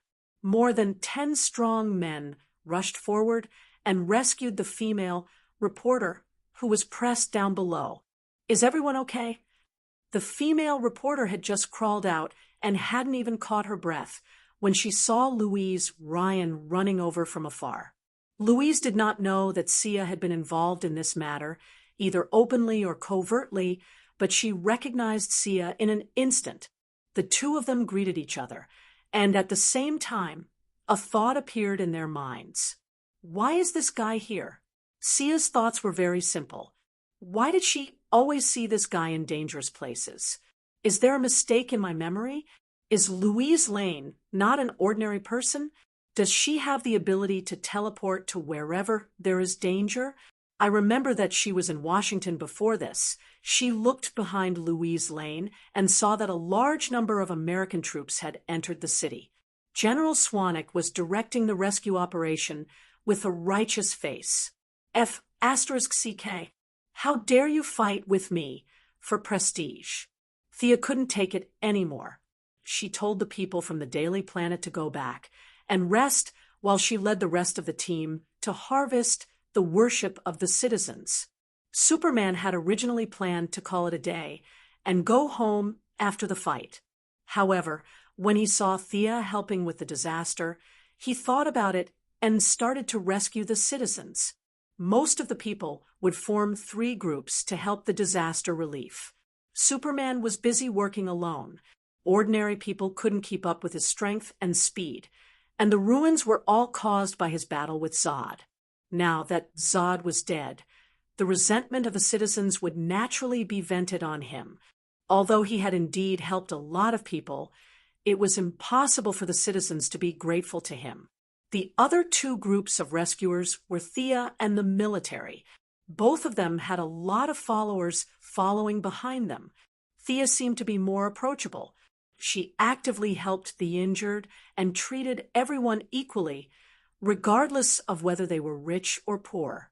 General Swanwick's image wasn't as good. After all, he was in his 50s. Thea helping an old lady was an act of kindness. He really couldn't bring himself to help an old lady. What if he was called a hooligan? However, the military's reputation still attracted many citizens to join his rescue team. Those who didn't know the inside story of Thea's actions would only think that she was being kind. However, General Swanwick knew the truth.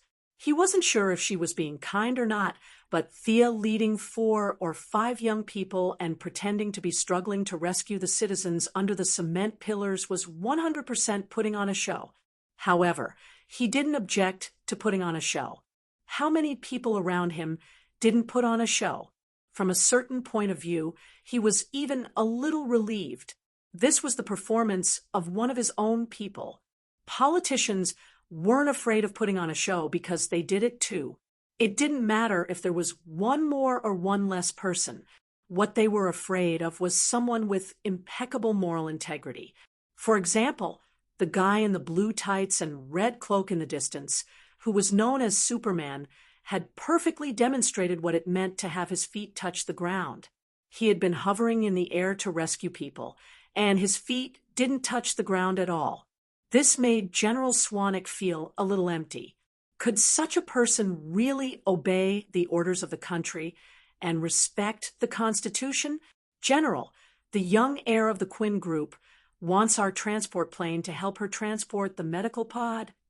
One of the African minister's subordinates reported to him. Thea didn't intend to reveal her identity in front of everyone. The African minister immediately understood what she meant and nodded in agreement. Benefits were also a way to build relationships. It couldn't be a one-sided effort. Only by helping each other could the relationship be stable. The two didn't communicate with words or eyes. They completed the cooperation tacitly. With the orders of the Minister of Defense, the military transport plane C-17 was mobilized quickly. In less than half an hour, the medical pod produced by the Quinn Group had been transported to the metropolis. 70% of the injured citizens had external injuries. A series of debridement and suturing work could be completed within 10 minutes of lying in the medical pod. The medical personnel on the scene were still dissatisfied with this kind of technological equipment for destroying their livelihood, but they were secretly relieved that their workload had been greatly reduced. Superman could destroy the world, but he didn't have the ability to heal. Seeing that Thea's medical ability was fast and that countless seriously injured people were transported over, the citizens finally had a good impression of him under his perseverance. They were no longer as cold as before. However, medicine couldn't cure diseases. No matter how heaven-defying the medical pod was, it couldn't save the dead. When the rescue team arrived at the ruins of the former Luther building, a large number of the dead were transported out. The impact was swift and violent. Many people were not as decisive as Luther and were directly buried under hundreds of tons of rubble. Superman didn't know that his ability was strongly feared by the military. With the combination of X-ray vision and super strength, although most of the buried people were dead, he still rescued a few seriously injured people. Chairman, we found Mr. Luther's secretary. She's seriously injured. A senior executive whispered to Thea. Thea had already seen the secretary sent out by Superman, Mercy Graves. This woman was not only Luther's secretary, but also his bodyguard. She was extremely skilled and could even exchange a few blows with Death Knell. She was loyal to Luther. The only pity was that her name wasn't good. Mercy? Mercy? Whether it was the original space-time or the present, she had been ruthlessly abandoned by Luther. The secretary sent out by Superman was seriously injured. Her usually cold and delicate face was a little distorted. Although her reaction wasn't bad, she didn't have the technological equipment. The impact was too fast. She relied on her superb skills to avoid fatal injuries. However, falling from a height of hundreds of meters still put her body in a state of near death. Both of her legs were fractured, and her organs were severely damaged. With the current medical conditions, it would take a miracle for her to recover. Save her. Thea glanced coldly at the senior executive who wanted to offer advice and stopped him from speaking. Near evening, the construction team of the Quinn Group arrived and built simple houses for all the homeless people to live in. Chapter 356. After taking a stroll outside and finding that the metropolis was safe, Luther and the president, who had been hiding in the basement, also sent a special envoy.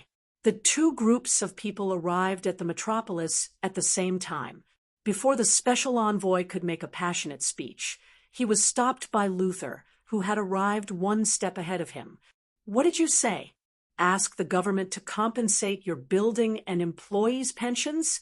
Mr. Luther, are you sure you're not overly shocked?" The special envoy was a middle-aged man with a hooked nose. He refused Luther's request without hesitation. "If you don't want to compensate, then the military should pay.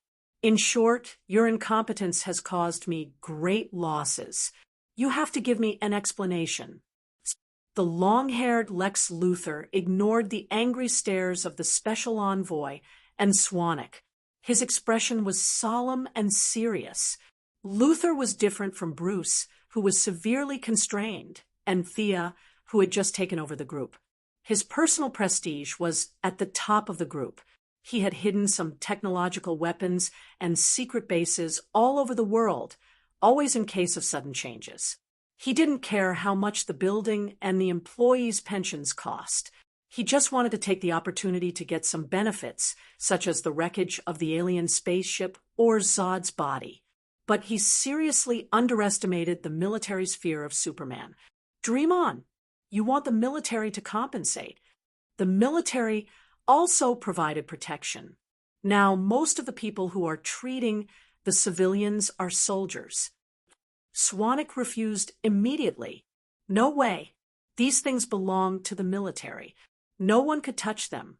Luther's hidden strength was not small, but he couldn't openly confront the U.S. military. His eyes flashed with wisdom, and in the end, he chose to wait and see. "Miss Quinn, thank you for treating my employees." Luther was arrogant, but he was not a rude person. On the contrary, he was very polite. Seeing Thea constantly treating the wounded, he immediately rushed over and expressed his gratitude to Thea.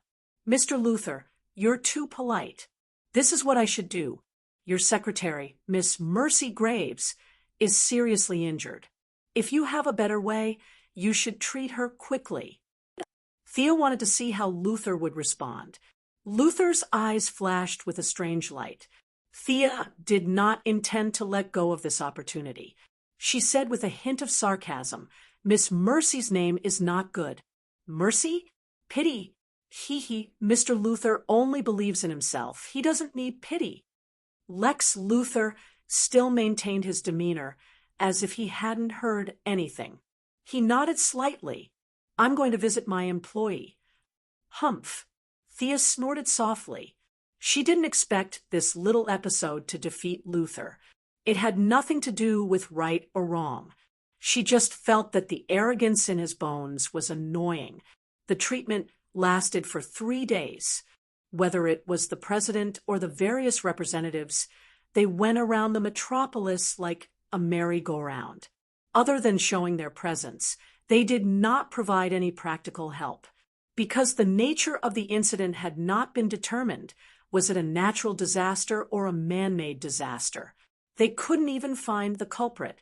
Student Superman had escaped that very night.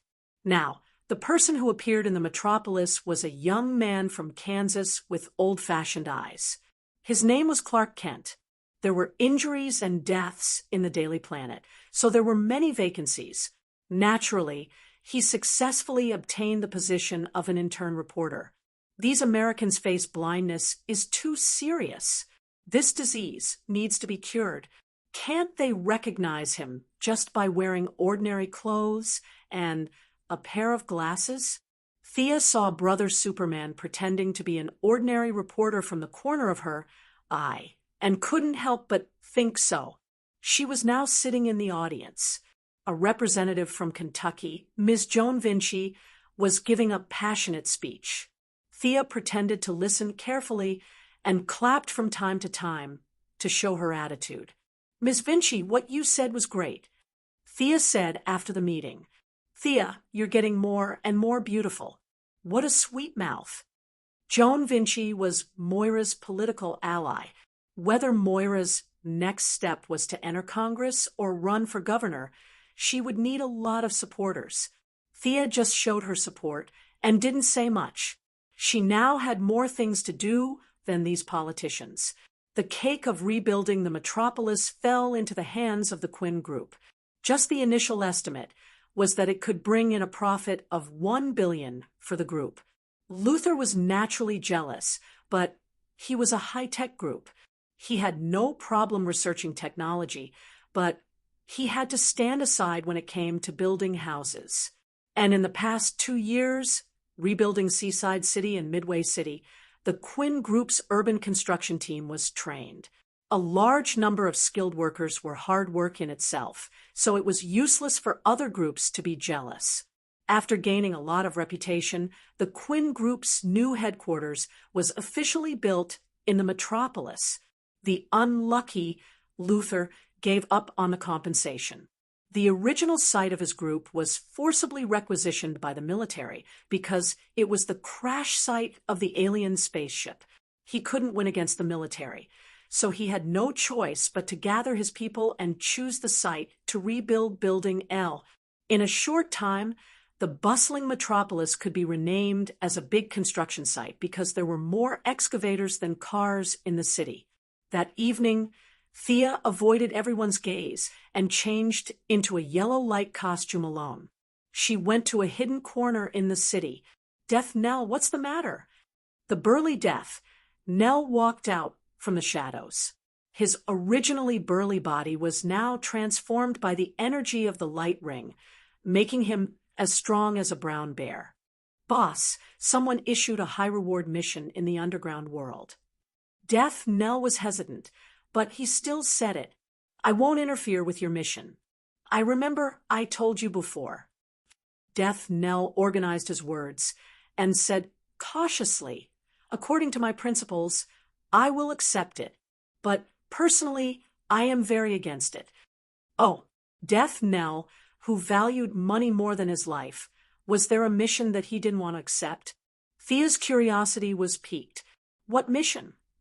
Threaten a rich man who has been in the limelight recently. In the limelight, Thea made some connections, and with Death Nell's personally against it, she seemed to have guessed something. What's the name of the rich man? Death Nell gritted his teeth, but the hinting technique made him choose to obey. Quinn Merlin Group's new chairman, Thea Quinn. As if he was afraid that Thea would accept the mission, he quickly added, "I have a good relationship with her brother. I don't really want to do this mission. F***CK. F***CK. F***CK. Thea could only rely on this to express her dissatisfaction. She wasn't sure if Luther was the one who did this, but it was definitely one of the few people who were jealous of her getting the big cake. Moreover, she actually heard this news from Death Nell. This was too melodramatic. She thought carefully about Death Nell's description. Threaten. The other parties seemed to have some scruples, as they didn't issue any mission with a bounty. Luther's chances of success increased by 20%. Thea knew that she had to reveal her true identity. She asked Death Nell softly, "Do you know who I am?" Death Nell was a little confused. Why did the topic change? The jump was too big. After thinking carefully, he shook his head, indicating that he didn't know. Thea took off her mask and looked at him speechlessly. I am Thea Quinn. Chapter 357. Huh. Death. Nell felt like a crow had just flown over his head. He was stunned for a long time before he realized that his hearing wasn't faulty. He then glanced at Thea's face. That's right. She looked exactly the same as the one that appeared in the news. After Thea's heroic act of saving the citizens of Metropolis City was exposed, the number of people who knew her increased at an alarming rate. Her picture appeared in many newspapers, magazines, and online media. You're Olivier's sister? Death, Nell asked with uncertainty. Thea nodded. That's right. Death, Nell didn't say anything. He lowered his head and fell into deep thought. What did Olivier say about his sister back then? Kind, cute, obedient, naive, and pure? He couldn't help but tilt his head to look at Thea. This witch in front of him has nothing to do with any of those words, right? He recalled Olivier's vow to protect his family and his sister. But does this guy really need you to protect him? Even if the earth exploded in the next second, she would still be able to survive. The experienced death, Nell couldn't help but think deeper. Olivier definitely didn't know about his sister's abilities. Compared to Thea, who hid her abilities well, Olivier was as innocent as a little bunny who wandered alone on a deserted island while Thea inherited the family business. Is there some kind of inside story? Thea didn't know about Death, Nell's wild thoughts. Since she had shown her true colors, there were some things that she could tell Death, Nell. She said half-truthfully, "That day, I went to Purgatory Island to look for you guys. Unfortunately, I was delayed by something. When I returned to the island, you guys had already left." Huh. The amount of information he received in a short period of time was a little too much. Death, Nell's sharp mind spun a few times before he understood. The one in red on Purgatory Island that day was you. You're the one who took Shadow away. In his anger, Death, Nell's suggestion spell almost failed to suppress his emotions. He was halfway through drawing his sword, but his consciousness was still affected by the spell and automatically calmed down. What's wrong? Are you still thinking about Shadow? Your daughter is about the same age as Shadow, right? Thea sneered. Humph. Death, Nell harumphed. Now that he had calmed down and thought about it, Shadow was just a beautiful object in his heart. It was completely due to his male desire to monopolize her. It was a far cry from love. If Thea hadn't mentioned her today, he would have forgotten about her. The two of them quickly brushed past the past and focused on the present. Death, Nell might look like a burly man, but he was actually very intelligent.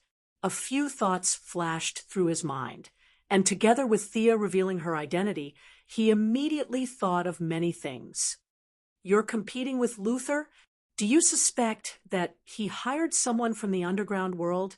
Death, Nell had seen too many of the methods of these rich people, so it did not take much effort for him to guess the answer. The chances of it being Luther are higher, but it could also be someone else. She did not care about any threats. The weapons on Earth had almost no effect on her. Her only weakness was her family.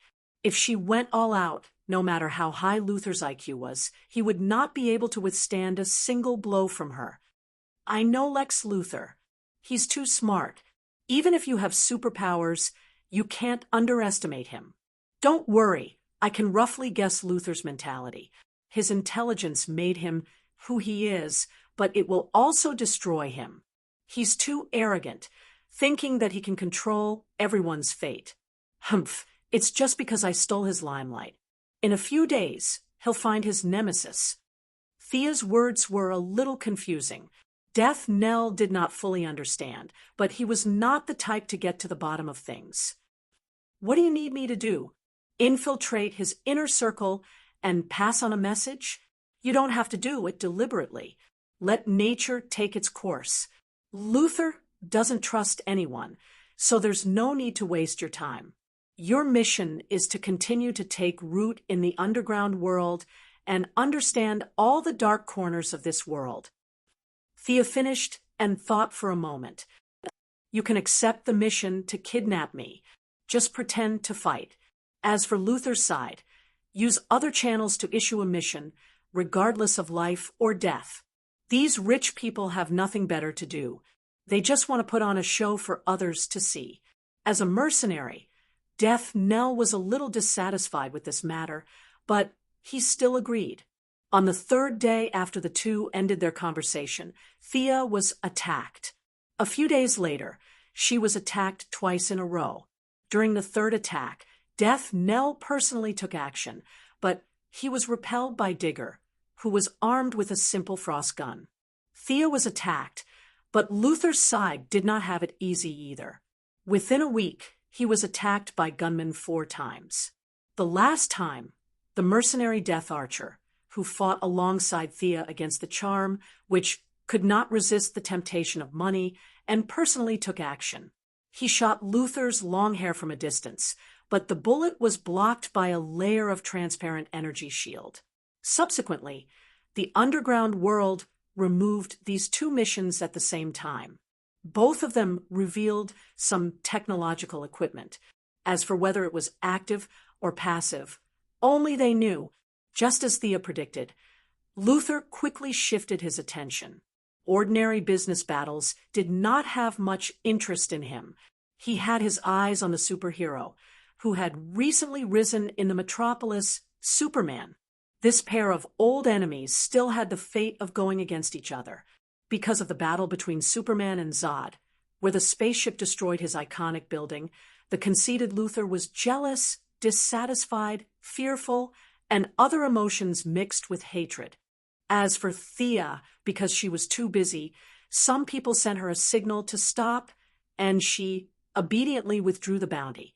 She spent the extra energy on studying the Kryptonian genetic modulation map. The data was extensive and profound. In the movie, Luther secretly used Zod's corpse to create Doomsday. This was simply nonsense. The probability of finding information on the super-biological cells invented by the ancient Kryptonian scientists in such a huge amount of data was less than 1 in a billion. Thea was clearly looking for information on Doomsday. Gideon worked with the supercomputer and searched for 2 days before he found it in an inconspicuous corner.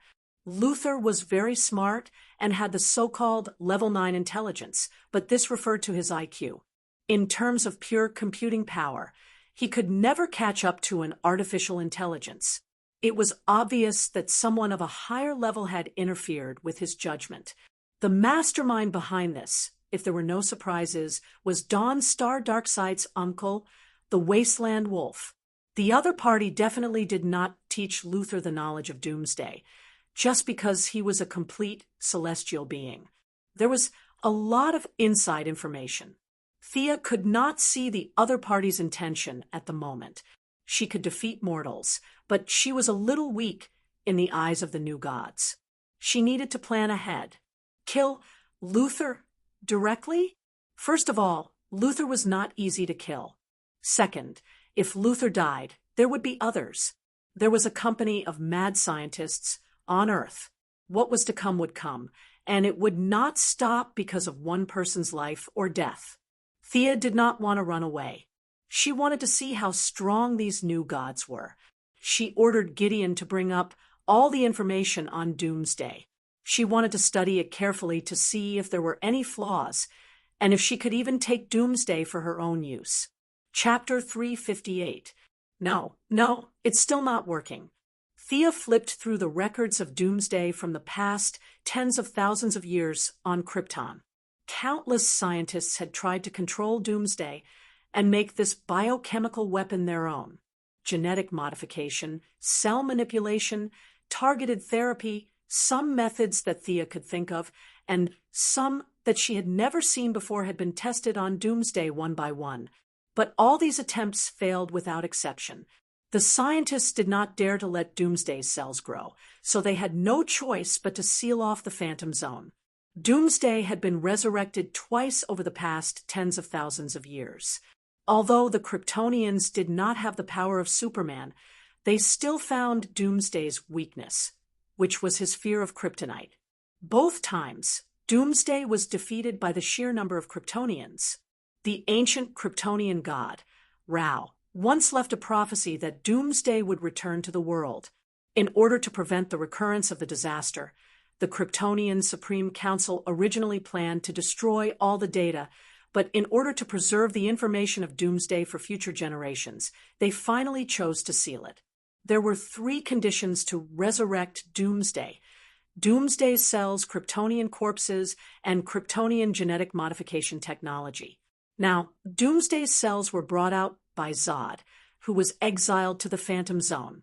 Besides General Zod, there were 4 more Kryptonian corpses than in the original timeline. When the spaceship exploded, there might be some corpses that were blown up, so it was hard to count. Thea had all the genetic modification technology in her hands.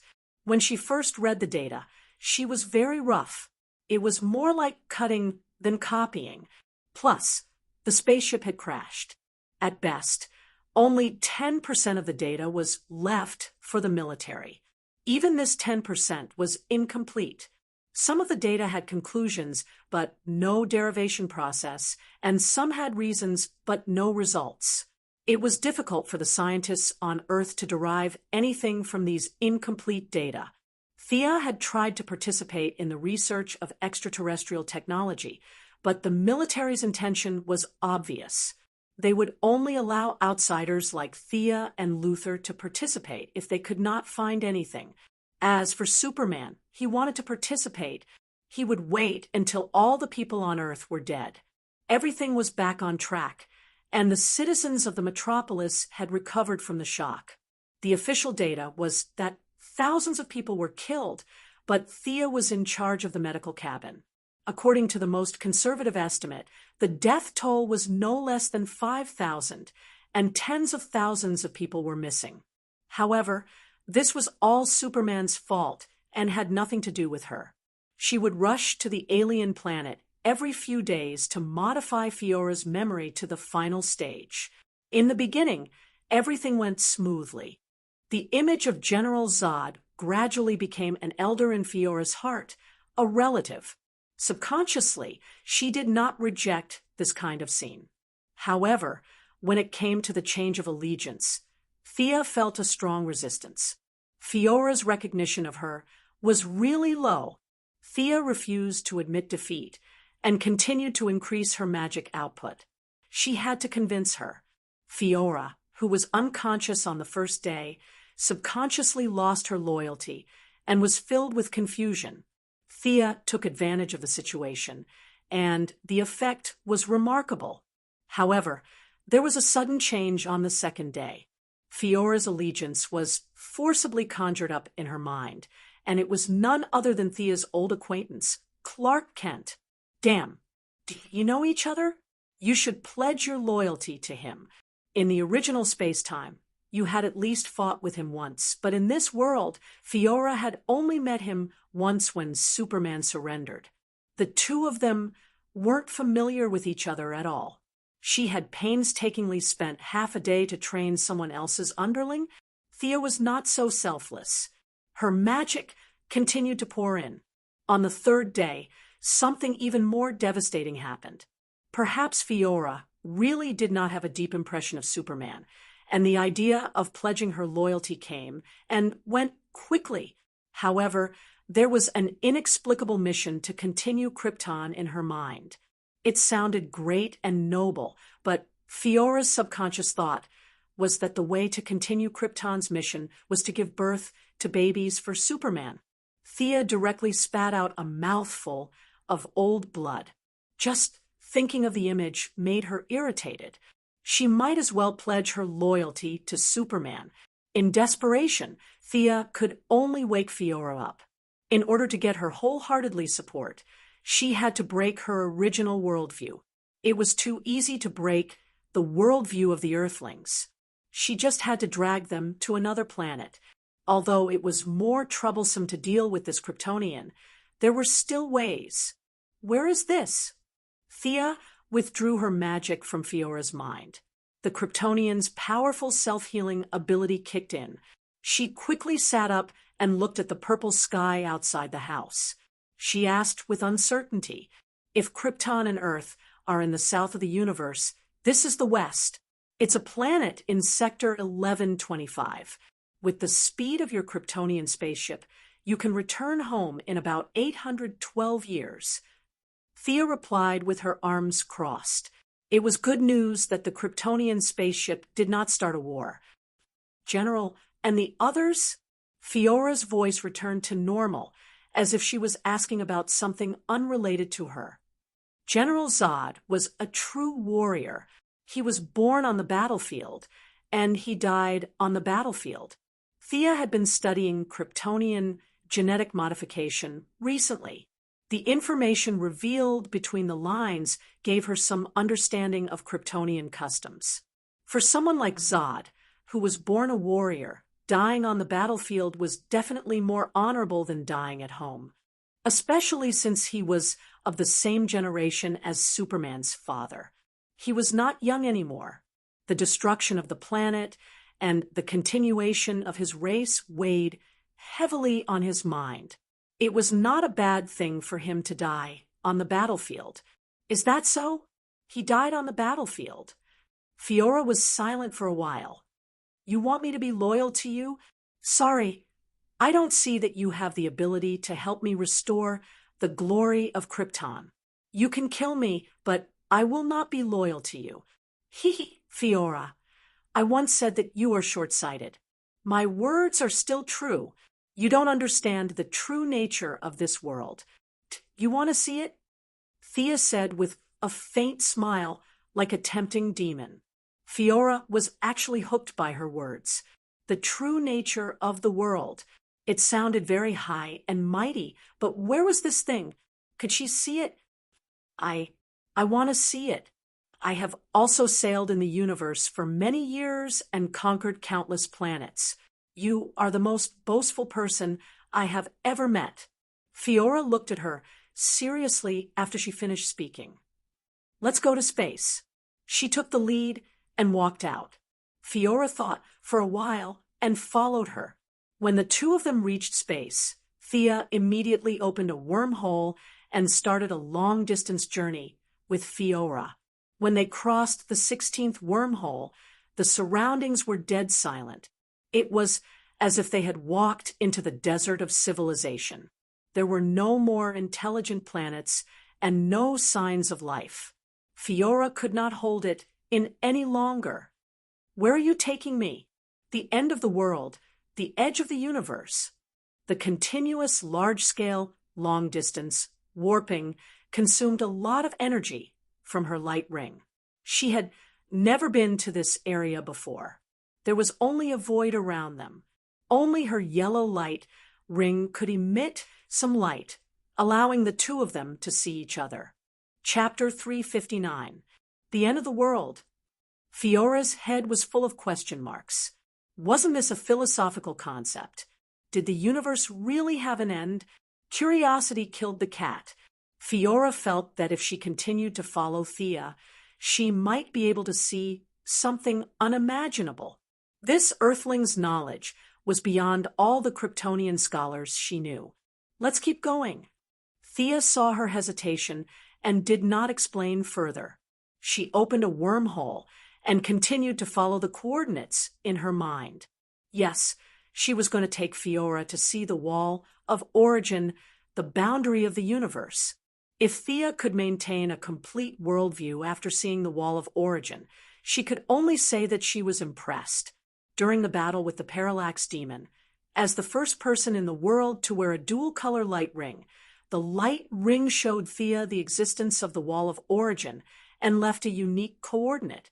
Otherwise, she would not be able to find it even if she searched until the end of time. When the wormhole jumped for the 33rd time, Thea was so tired that she could not speak. "Are you okay?" Fiora asked. Her tone was a little hesitant. She was not worried about Sia, but she was afraid that if Sia died, she would not be able to return. Fiora did not have much knowledge about space, but she knew that her location was probably beyond the limit of the universe described by the Kryptonian scholars. Kryptonians could survive in the universe, but if something happened to Thea, she would not be able to fly back even if she was exhausted. We'll be there soon. Thea pretended to be calm, but in fact, she was cursing in her heart. This time, she was a little too arrogant because the journey was much further than she had imagined. She had planned to bring Diana here next time, but now she had to give up. If there was nothing else, she would rather die than come here again. At first, Thea was worried that she would be discovered by Yoja Khan, who was glued to the wall. He was a fierce man who could scare Darkseid into peeing his pants. If he had not insisted on sticking to the wall of origin, no one in the entire universe would be able to defeat him. The light rings did not want the air of the emotional spectrum to go up against him. The coordinates they left for Thea were the few places where she would not be discovered. It was as if they were sneaking into the village to shoot at her. "We're here," Thea panted as she spoke. Fiora was not in the mood to care about her anymore. What did she see? There was actually a wall of unknown height in the universe in the void. Fiora couldn't see where the boundary of the wall was even after using her eyesight. All she could see was a mysterious brilliance. All kinds of brilliance reflected each other's brilliance. It was really difficult to use words to describe the wonders here. "This is the world boundary you mentioned." Fiora had to admit that she was stunned. If Krypton hadn't been destroyed, she wouldn't have been able to witness such a scene for the rest of her life. Thea rested for a while before carefully looking at it. It was also her first time here, and she found that it was countless times more sacred and solemn than she had imagined. Even though she was mentally prepared, she still felt incomparably shocked by the vast and distant sense of mystery. Facing Fiora's question, she cleared her throat and said, "This is the universe boundary I mentioned, the end of the world. The ancient scholars called it the Wall of Origin. Outside the wall is the source, and all the answers are there. The source of everything is there. Countless strong people have tried to pass through this wall to find the source, but without exception, they all failed. Those who failed would be stuck on the wall. Currently, there is an unparalleled, strong person on the wall. We can't call him by his name directly. You only need to know that even the most powerful evil god in the universe would turn around and flee upon hearing his name. You can imagine how terrifying this place is. Then why did you bring me here?" Fiora couldn't see what the wall had to do with her. "It has nothing to do with you, but it has something to do with me. I'm still very weak now, but I want to go to the other side of the wall to see what the source is. If I can control the source, perhaps I can have the power to change cause and effect, change time, and turn non-existence into existence." Thea said softly. She didn't finish her sentence and hid the second half of her sentence. Perhaps if she could control these powers, she would be able to compete with those existences whose names couldn't be mentioned. Just thinking about it made her excited. Turning something that doesn't exist into something that exists, Fiora muttered in a low voice, "That's right. On that day, perhaps Krypton could return to the universe again. Your parents and friends might still be waiting for you to return home, like before you were destroyed." Thea didn't know if she had such an ability, but she wanted to draw a big picture first. Anyway, she was determined to reach the peak. If she were to die midway, then there would be nothing left to talk about. But what if she could succeed? What if she could really embark on the path of immortality? At that time, it wouldn't be difficult to restore Krypton. Fiora was completely stunned. She couldn't think of such an ingenious idea even in her dreams. She wanted to ask Thea if she was bragging, but the endless wall in front of her reminded her that Thea was indeed extraordinary. Seeing her hesitation, Thea decided to give her another dose of medicine. "Do you know how Krypton was destroyed?" Fiora didn't know why she suddenly asked this question, but she still answered, The core of the planet was destroyed, and the planet exploded. This is what we saw with our own eyes in the Phantom area. What you said is only one of the current mainstream views. Thea didn't give Fiora a chance to interrupt and continued. The Green Lanterns once went to the wreckage of the planet to investigate. There were traces of the advanced artificial intelligence Brainiac's activities at the scene. There were also many alien scientists who asserted that the entropy of Krypton was much higher than normal. This didn't seem like a natural reaction. Many people thought that it was man-made. This is also a view. And Thea told her about 5 to 6 reasons she knew about the destruction of Krypton. Seeing that Fiora was dumbfounded, she continued, "Do you understand? The genetic technology of Krypton has reached the point where it can threaten some strong people. The destruction of your planet is not simple. I can only say that there must be the answer you want to know in the source behind the wall." Thea reached out her hand. "I'm still very weak now, but I really need your help." Fiora was struggling in her heart. The information she received in this quarter of an hour was more than the information she received in the previous 30 years. Did she know nothing? Facing Thea's hand, she was full of hesitation. Pledging loyalty to an outsider was simply unimaginable. But the glory of Krypton was restored, and she was full of expectations. How should she choose? Thea didn't urge her, but just raised her hand and waited for her response. Time passed by, and finally Fiora made up her mind. Her genes determined that she was an adjutant, and she could only be an adjutant. If there was no one to assist her, her life would be meaningless. This was a command that was deeply rooted in the genes, and she couldn't refuse. "Okay, I promise you." The two of them shook hands with each other. Sia revealed a satisfied smile. Chapter 360. Thea was very happy that she had successfully subdued Fiora. This time, she did not use magic. Instead, she used facts and reason to convince others. This feeling of accomplishment was really intoxicating. Although Fiora's desire to revive Krypton played a decisive role, the deterrence of the Wall of Origin was also a factor. With the combination of several factors, Thea was able to persuade the Kryptonian adjutant to surrender. It's really not easy. Thea could not help but sigh. This Kryptonian lady was good at fighting and tanking. She was currently the most lacking strength in the small team. The next time they formed a team, there would finally be someone who could stand at the front and tank the monsters. Controlling skills were very powerful, but a team full of control types without any offensive skills would be too awkward. Now that they had found a powerful general, the team's dilemma was finally resolved. Especially this strengthening method, which was safe and pollution-free. As long as she basked in the sun, her strength would increase exponentially. There was no easier way to strengthen than the Kryptonians in the entire universe. As for once Fiora was out of control after strengthening, Thea was not very worried. Kryptonians could strengthen, and her own improvement speed was not slow either. Superman had stayed on Earth for 33 years to reach his current strength.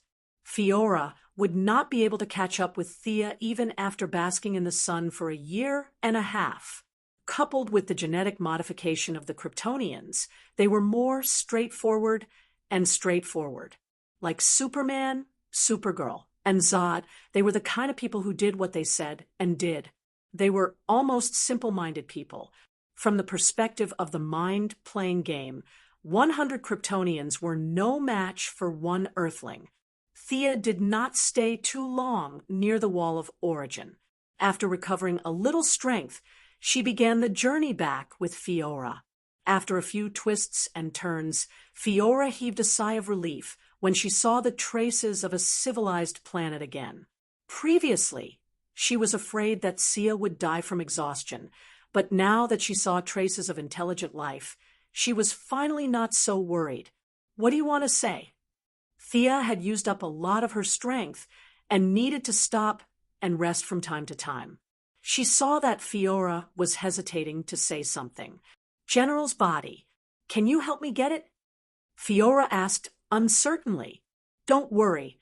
I've already gotten it back," Thea said, retrieving General Zod's corpse from her spatial ring. General Zod was the most important person to Fiora, and his death at the hands of Superman was considered a civil war among the Kryptonians. It would not cause much backlash. However, if his corpse was dissected by the Earthlings, Fiora would definitely not agree. Thus, Thea had long sought out the African minister to obtain the corpse. Earth scientists are more concerned about spaceships and don't care much about corpses. Thea also has the habit of sending alien corpses for burial, ab initio in the green light incident. When the minister hears that she only wants a corpse, he agrees after thinking for a while. Zod's neck was broken by Superman, but there were no other wounds on his body. He lay quietly in the coffin as if he had fallen asleep. Fiora gently stroked Zod's coffin and remained silent for a long time. "Where do you want to bury him?" Thea asked after a while. "Do you know the original coordinates of Krypton?" Yes, Thea not only knew it, but also visited such a famous place with Diana. The two soon arrived at the place where Krypton exploded. The original planet was long gone, replaced by countless fragments of planets and space junk, which were scattered messily, indicating that there was once a strong civilization here. "Thank you." Fiora found the largest fragment of the planet and buried General Zod on this piece of land. Then she turned back and sincerely thanked Thea. "What are you talking about? We are partners in the future." After solving all the problems, she returned to Earth with Fiora and found an empty house in Star City. "Take off your helmet," Thea ordered domineeringly. Fiora was dumbfounded. After listening to Thea's explanation, she realized that she was going to be exposed to the sun. Although she was puzzled, she still took off her helmet. The first time she was exposed to the direct sunlight of the yellow sun, the Kryptonian cells in Fiora's body were activated by the sunlight, and a large amount of information flowed into her brain. Fiora only screamed once before she fainted. She knew it. From the first time she came into contact with the sunlight, it could be seen that Fiora's combat talent was far inferior to Zod's. Although Captain Zod was also dizzy from the sunlight, he was still conscious. He could still walk 2 steps with the help of others. Fiora, on the other hand, directly fainted. The difference was obvious. Sia conjured some tables and chairs, placed her properly, and waited for her to wake up. 2 hours later, Fiora slowly woke up, but his condition couldn't be described with just the word bad. His eyes were blurred, and his voice was wavering. Only when Thea dragged her into a room made of pure lead did Fiora breathe a sigh of relief. "What happened to me?" Fiora asked weakly. "You Kryptonians can increase your strength by absorbing the yellow sun, and there is no upper limit. This is a unique talent in the entire universe," Thea said enviously. Fiora did not have the strength to argue with her. She shook her head and did not want to talk. She did not know. Thea rubbed her chin and pondered. Finally, she realized that there was something wrong with the sequence. Fiora did not see the battle between Superman and Zod, so she did not realize how strong the Kryptonians were. This was easy. Thea pulled up the video of the battle from the satellite and showed it to Fiora. When she saw Zod flying in the sky and burrowing into the ground, and his eyes were emitting heat rays, Fiora was stunned. She looked back at Thea, who understood the situation and hoped for further explanation. Thea pointed at the screen. "This guy in blue tights and red cloak is the Kal-El you are looking for. You have seen him before. He has lived on Earth for 33 years. Now, people on Earth call him Superman because he is so powerful. The one who fought with him is General Zod. He was in the same situation as you are now. He was directly exposed to the yellow sun, and that is why he has such earth-shattering power." You see, this is the real strength of the Kryptonians. As long as the yellow sun is not exhausted, your strength will increase without limit. Do you understand what this means? Thea asked. Fiora shook her head blankly, indicating that she did not know. If there are 1,000 or 100 Kryptonian warriors like you, no other race will survive. After knowing this, do you still think the destruction of Krypton was accidental? Thea asked Fiora seriously. Fiora was speechless. In this short span of a day, she had accepted too many things that she didn't know before. Her brain, which was originally considered sharp, was now a mess. She really didn't have much ability to think. Chapter 361. The Kryptonians' first exposure to sunlight was mainly due to receiving too much information in a short period of time, causing them to faint. After Fiora adapted to the environment and blocked out a large amount of useless information, the only thing left was feeling comfortable. Super senses, heat rays, freezing breath, super strength, speed, endurance, and that incredible super recovery ability. The two occasionally exchanged pointers. Thea had tried to attack Fiora with magic, but she was somewhat speechless because of their super recovery ability. Even if she used magic to control Fiora, it was useless.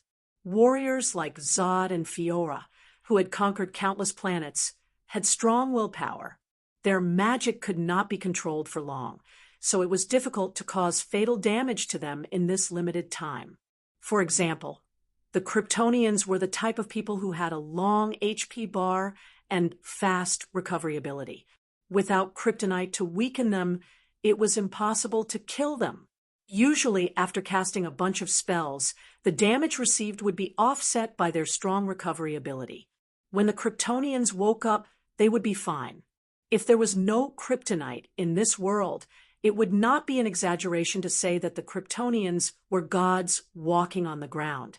After Fiora adapted to the new strength in her body, Thea took her to Korriga. This is your new subordinate.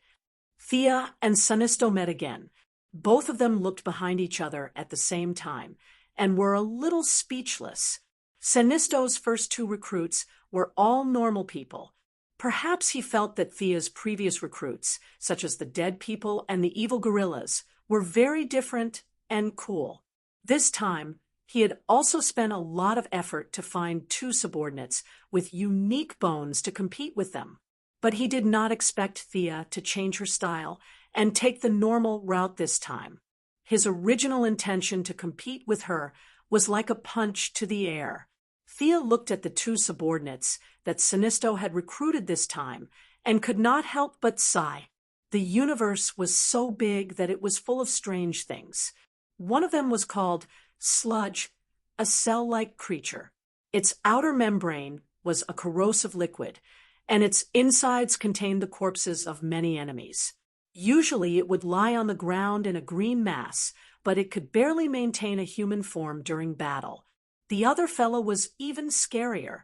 It was a deadly virus that was usually as small as a speck of dust. According to Sinisto, this was a virus developed by a certain high-tech planet for war.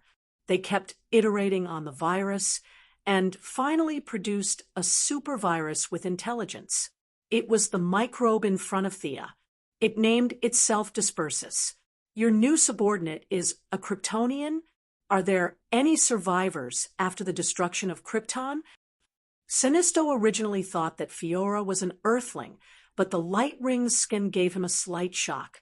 He was actually a remnant of an extinct planet. In terms of rarity, he wasn't inferior to his subordinates. There were more and more feelings of fear in the universe, and the collection of yellow energy was also increasing. Sinisto had made a lot of light rings, so he didn't have to live so frugally like before. He threw a yellow ring to Fiora. The Kryptonians' technological weapons are very powerful, but their combat power is not high. I agree to let you join the Legion, but you have to show off your skills to my subordinates. Sinisto said sternly when he saw that the two of them were about to leave. Thea almost burst out laughing, When she heard that, the Kryptonians' combat power is not high. That's because you don't understand the body structure of the Kryptonians. Let Leader Sinisto see the Kryptonians with low combat power. Thea signaled Fiora to show them his strength. Previously, Thea had told Fiora about their current situation of being harmonious on the surface, and Thea had also talked about her ambition to control the Yellow Lantern Legion. Fiora naturally knew what he needed to do. That was to intimidate. Only by suppressing everyone with absolute strength would he be able to take over the army after Sinisto. Thea allowed Fiora to join the Yellow Lantern Legion because the Yellow Lantern Legion had a function that was not very eye-catching: Kryptonian recharge. This function was meaningless to any other race, and only the Kryptonians could use it. What if the Kryptonians couldn't absorb sunlight during battle, and their energy was depleted? Ring recharge. What if the kryptonite damaged their combat power and caused them to fall to the bottom? Ring recharge. The term perpetual motion machine was used to describe the Kryptonians who wore the Yellow Lantern ring. The only limitation was that they were born with great strength and had little resistance to fear. Thea could only make a magic ring for Fiora with the bones of Kamal, the shark god. She had cast a constant resistance to fear on the ring, so that Fiora would not be affected by fear whenever he wore the Yellow Lantern ring. Fiora didn't wear the Yellow Lantern ring directly. Instead, he flew up on his own. Then, under Sinisto's puzzled gaze, he quickly landed and punched the ground. Boom! The ground within a radius of dozens of miles shook violently, and a crater 100 meters deep and 1,000 meters in diameter appeared on the ground directly under her attack. Are you kidding me? Sinisto was a little confused. How could this woman have such great strength? If he hadn't prepared beforehand, he wouldn't have been able to withstand this punch. After all, without the power of the Yellow Lantern ring, he was just an alien with a strong will. He didn't have any supernatural abilities. He had received Sinisto's order to compete with the newcomers brought by Thea. Now that he saw Fiora's powerful punch, the guy called sludge naturally wriggled backward. As for the supervirus, it hid. Thea searched for it with the Eye of Horus for a long time before she found that the guy ran faster than sludge. Fiora didn't stop. She flew up into the sky again. Her eyes were scarlet, and the heat rays in her eyes were shot at the mountain not far away. The heat rays hit the mountain with a sizzling sound.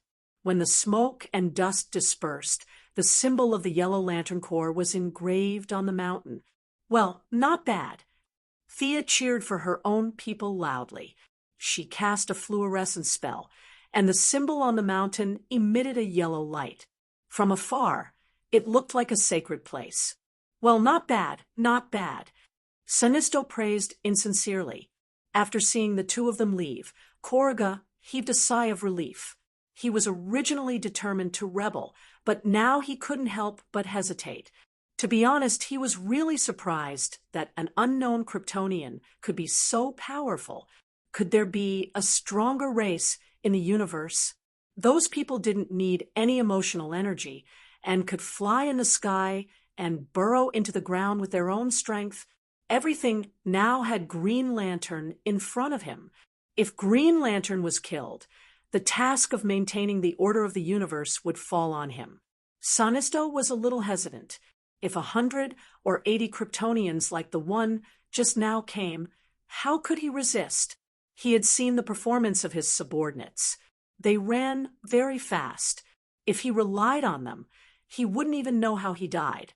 It seemed that the rebellion would have to be delayed. Sinisto couldn't help but think that he needed a few loyal subordinates. Chapter 362. Thea did not know that Fiora's strong performance had made Sinisto cautious for a while. On the way, she tested Fiora's concretions. The Kryptonian adjutant's imagination was much better than Groot's, but most of her concretions were technological weapons. It could only be said that her own strength was far beyond the ability of the concretions. The light ring only provided her with energy to recover. Relying on the power of emotions to replenish the energy lost in the battle was a fantasy in Fiora's eyes a few days ago. But these days, her worldview was so shattered that she silently accepted this unscientific explanation. When the two returned to Earth, Thea did not arrange a job for her. She just told her to adapt to life on Earth first. Fiora could absorb the yellow sun every day and see her strength growing. She was not dissatisfied with that. But soon, a problem arose. Superman had a supermind. He could learn all the medical books on Earth in 5 minutes and master the knowledge that others learned in 10 years. Fiora was not an omnipotent Superman. The adjutant's genetic modification allowed her to learn a little bit in all aspects. Compared to the Kryptonians of the same race, she was considered to have a strong learning ability. But compared to Superman, who gave birth naturally, there was a big gap. Thea drew a tube of blood from her.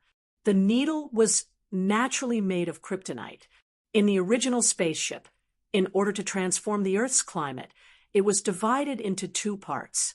The kryptonite was sunk in the Indian Ocean. Now, the spaceship did not go anywhere. It crashed in the metropolis. The kryptonite exploded everywhere. Thea secretly collected a lot of it while saving people. Leaving Fiora to study alone, Thea rushed back to her laboratory. She had already obtained her master's degree. Now, she was studying for a doctorate in biological genetics. The blood of God was hard to find. It had always been Thea's wish to let Malcolm and Moira live healthy and happy lives. Of course, if she was in a good mood, she could also bring her 2 brothers along. Malcolm came and went like a shadow. Thea did not know if he was injected with the blood of God, but the effect of Moira's injection was immediate. She looked at least 20 years younger, and her skin regained its luster. At first, Moira was distressed and said that she used to wear makeup to look younger when she went out, but now she wore makeup to look older. Thea was not satisfied with this. Since magic could not solve the problem, she could only turn to science for help. Coincidentally, the genetic modification map of the Kryptonians had fallen into her hands. Naturally, she had to put in some effort in this aspect. Although she did not have a supermind like Superman, Thea's learning ability was far superior to Fiora's. Combined with the knowledge of Earth, the preliminary genetic optimization fluid had been configured. It was completely in line with Earth's technological environment. The Krypton genetic modification atlas only provided her with a direction to advance. Thea didn't stop there. She needed Fiora's blood to extract a substance from the Krypton cells to create a super gene optimization fluid. Who is it? One day, when Thea entered her laboratory again, she found traces left behind by a stranger. Her laboratory was kept secret, and only a few of her closest friends knew the location. Thea turned on the light and saw a young woman in a wheelchair slowly sliding out from the side of the laboratory table. The young woman lowered her posture and said softly, "Miss Quinn, I'm here to ask for your help. Please help me." Oh, Thea did not say anything else because she knew this woman. She was Maisie Graves, Luther's secretary and bodyguard. Maisie Graves was seriously injured when the spaceship crashed. It was Superman who rescued her from the ruins. Thea's medical pod had saved her life. Was she trying to gain sympathy by acting like a weak woman now? Miss Maisie's temperament was as miserable as it could be, as if all the misfortunes in the world had fallen on her. If it was an idle drama, this woman would be the female lead. Unfortunately, Thea knew her battle record. She was someone who could fight with death knell. No matter how great the mental blow was, she would not be like this. Sensing that the atmosphere between them was a little tense, the secretary knew that her first trick had failed. She calmly put away her bitter face. After failing to gain sympathy, she began to talk about the current situation. My legs are completely crippled. Mr. Luther said to amputate them and install mechanical legs, but I can't bear to part with these two legs. The secretary's words were hard to tell if she was lying or not. The tears hanging at the corner of her eyes flowed down completely. Thea glanced at her. Although it was still covered in scars, the lines of the secretary's legs were straight and beautiful after rigorous training. Combined with her appearance, it was indeed a pity to amputate such a pair of legs. Even though she knew that the secretary was up to no good, Thea could not help but ask, "Mr. Luther is an intelligent man. If he can't do anything, what's the use of me?" Mr. Luther said that your medical pod must have a better version. I believe him. The secretary's eyes were still shining, but from her tone of worship, it did not sound like Luther's words. It sounded more like the words of a god. Thea chuckled and pointed at her with her finger. You worship your Mr. Luther so much. Why did you come to me for help? You should know that he is my competitor. He used a lot of tricks behind my back. Why should I help you? As she spoke, Thea's tone became more and more severe. Her usual smile disappeared, and at this time, her eyes were filled with fear. The secretary persisted for 2 seconds before lowering her head. It was not that she was timid, but Thea's eyes were too scary. She avoided Thea's gaze, but the fear did not dissipate. The huge mental pressure almost made her collapse. However, since she was chosen by Luther, her quality was indeed far better than ordinary people. Her hands clasped the wheelchair handles tightly, and blood dripped from her lips. She did not beg for mercy. She just silently endured the mountain-like pressure in her mental world. Humph! Thea withdrew her mental deterrence. The secretary's willpower was extraordinary. According to Thea's observation, among the ordinary people who had not been strengthened, only Nightwing, Barbara, and a few others could reach this level. Even Laurel and Tommy might not be able to reach this level.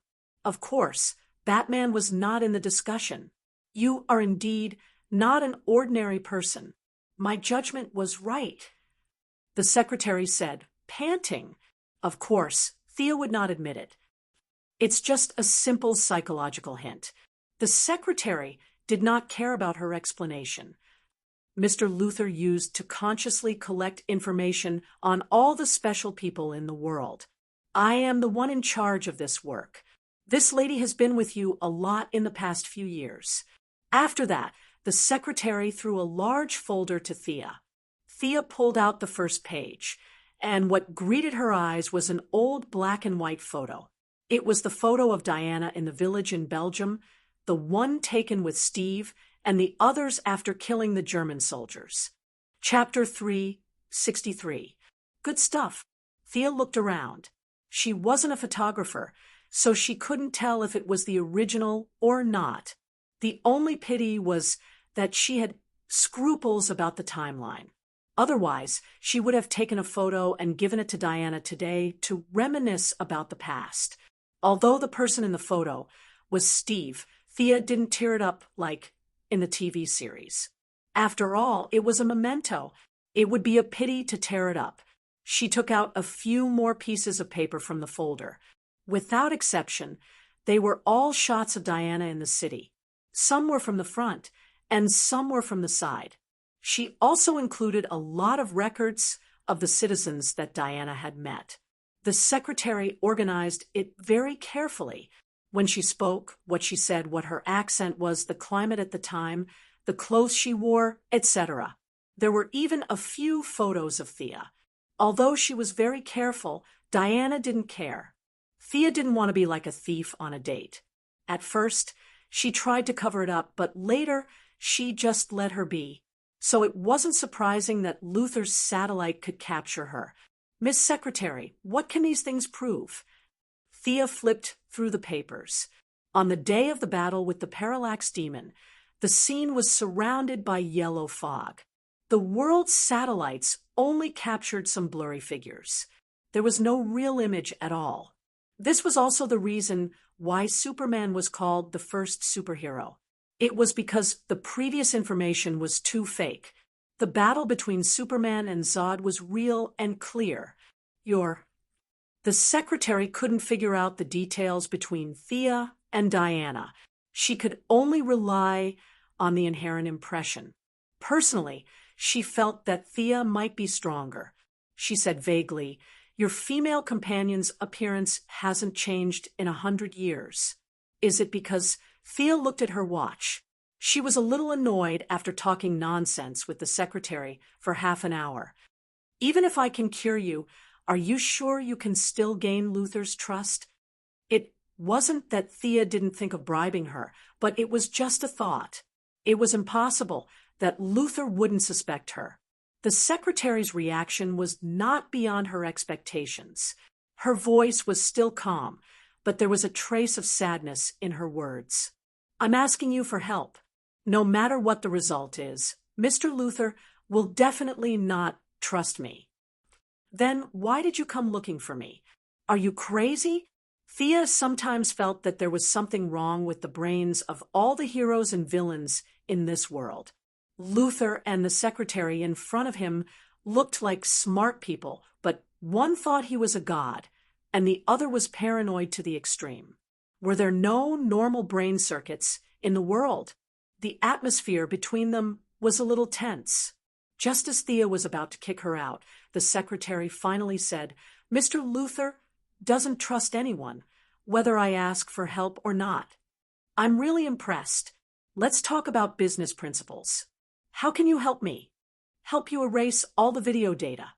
the secretary asked tentatively. Thea snorted, "Not enough."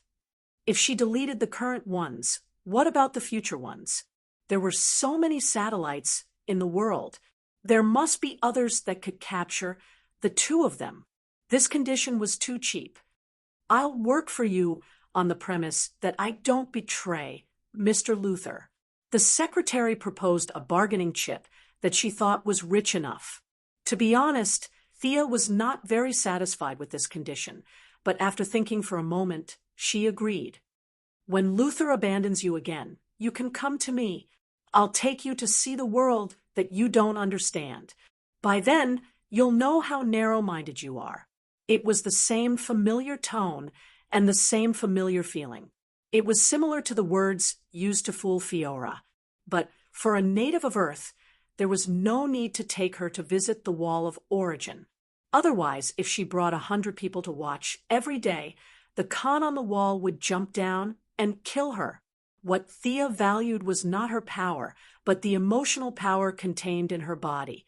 Miss Mercy Graves, just like her name, had a power that she didn't realize. It was a matter of knowledge. No matter how smart Luther was, he didn't realize what kind of power his assistant had.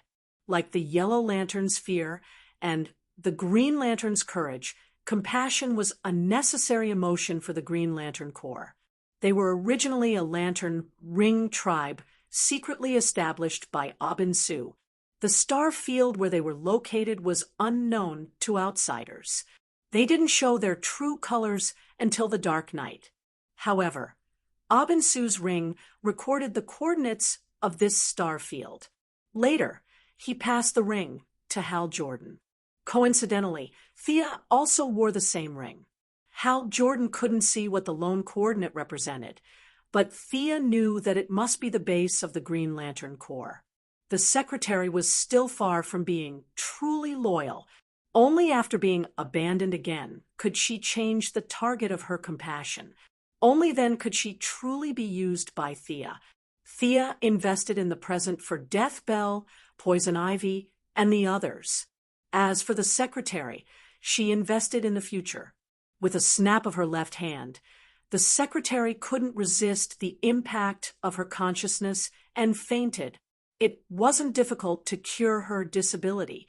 As Luther expected, Thea had a large number of advanced medical pods.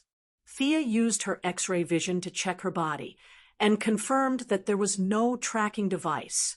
Only then did she bring the unconscious secretary to the metropolis through a portal. Death Bell bought an island in the middle of a lake on the outskirts of the metropolis. There was a magically controlled Shark King in the lake. With the support of Thea's large amount of funds and advanced weapons, Death Bell now had more than 100 subordinates. Each of them had excellent tactics and tenacious willpower.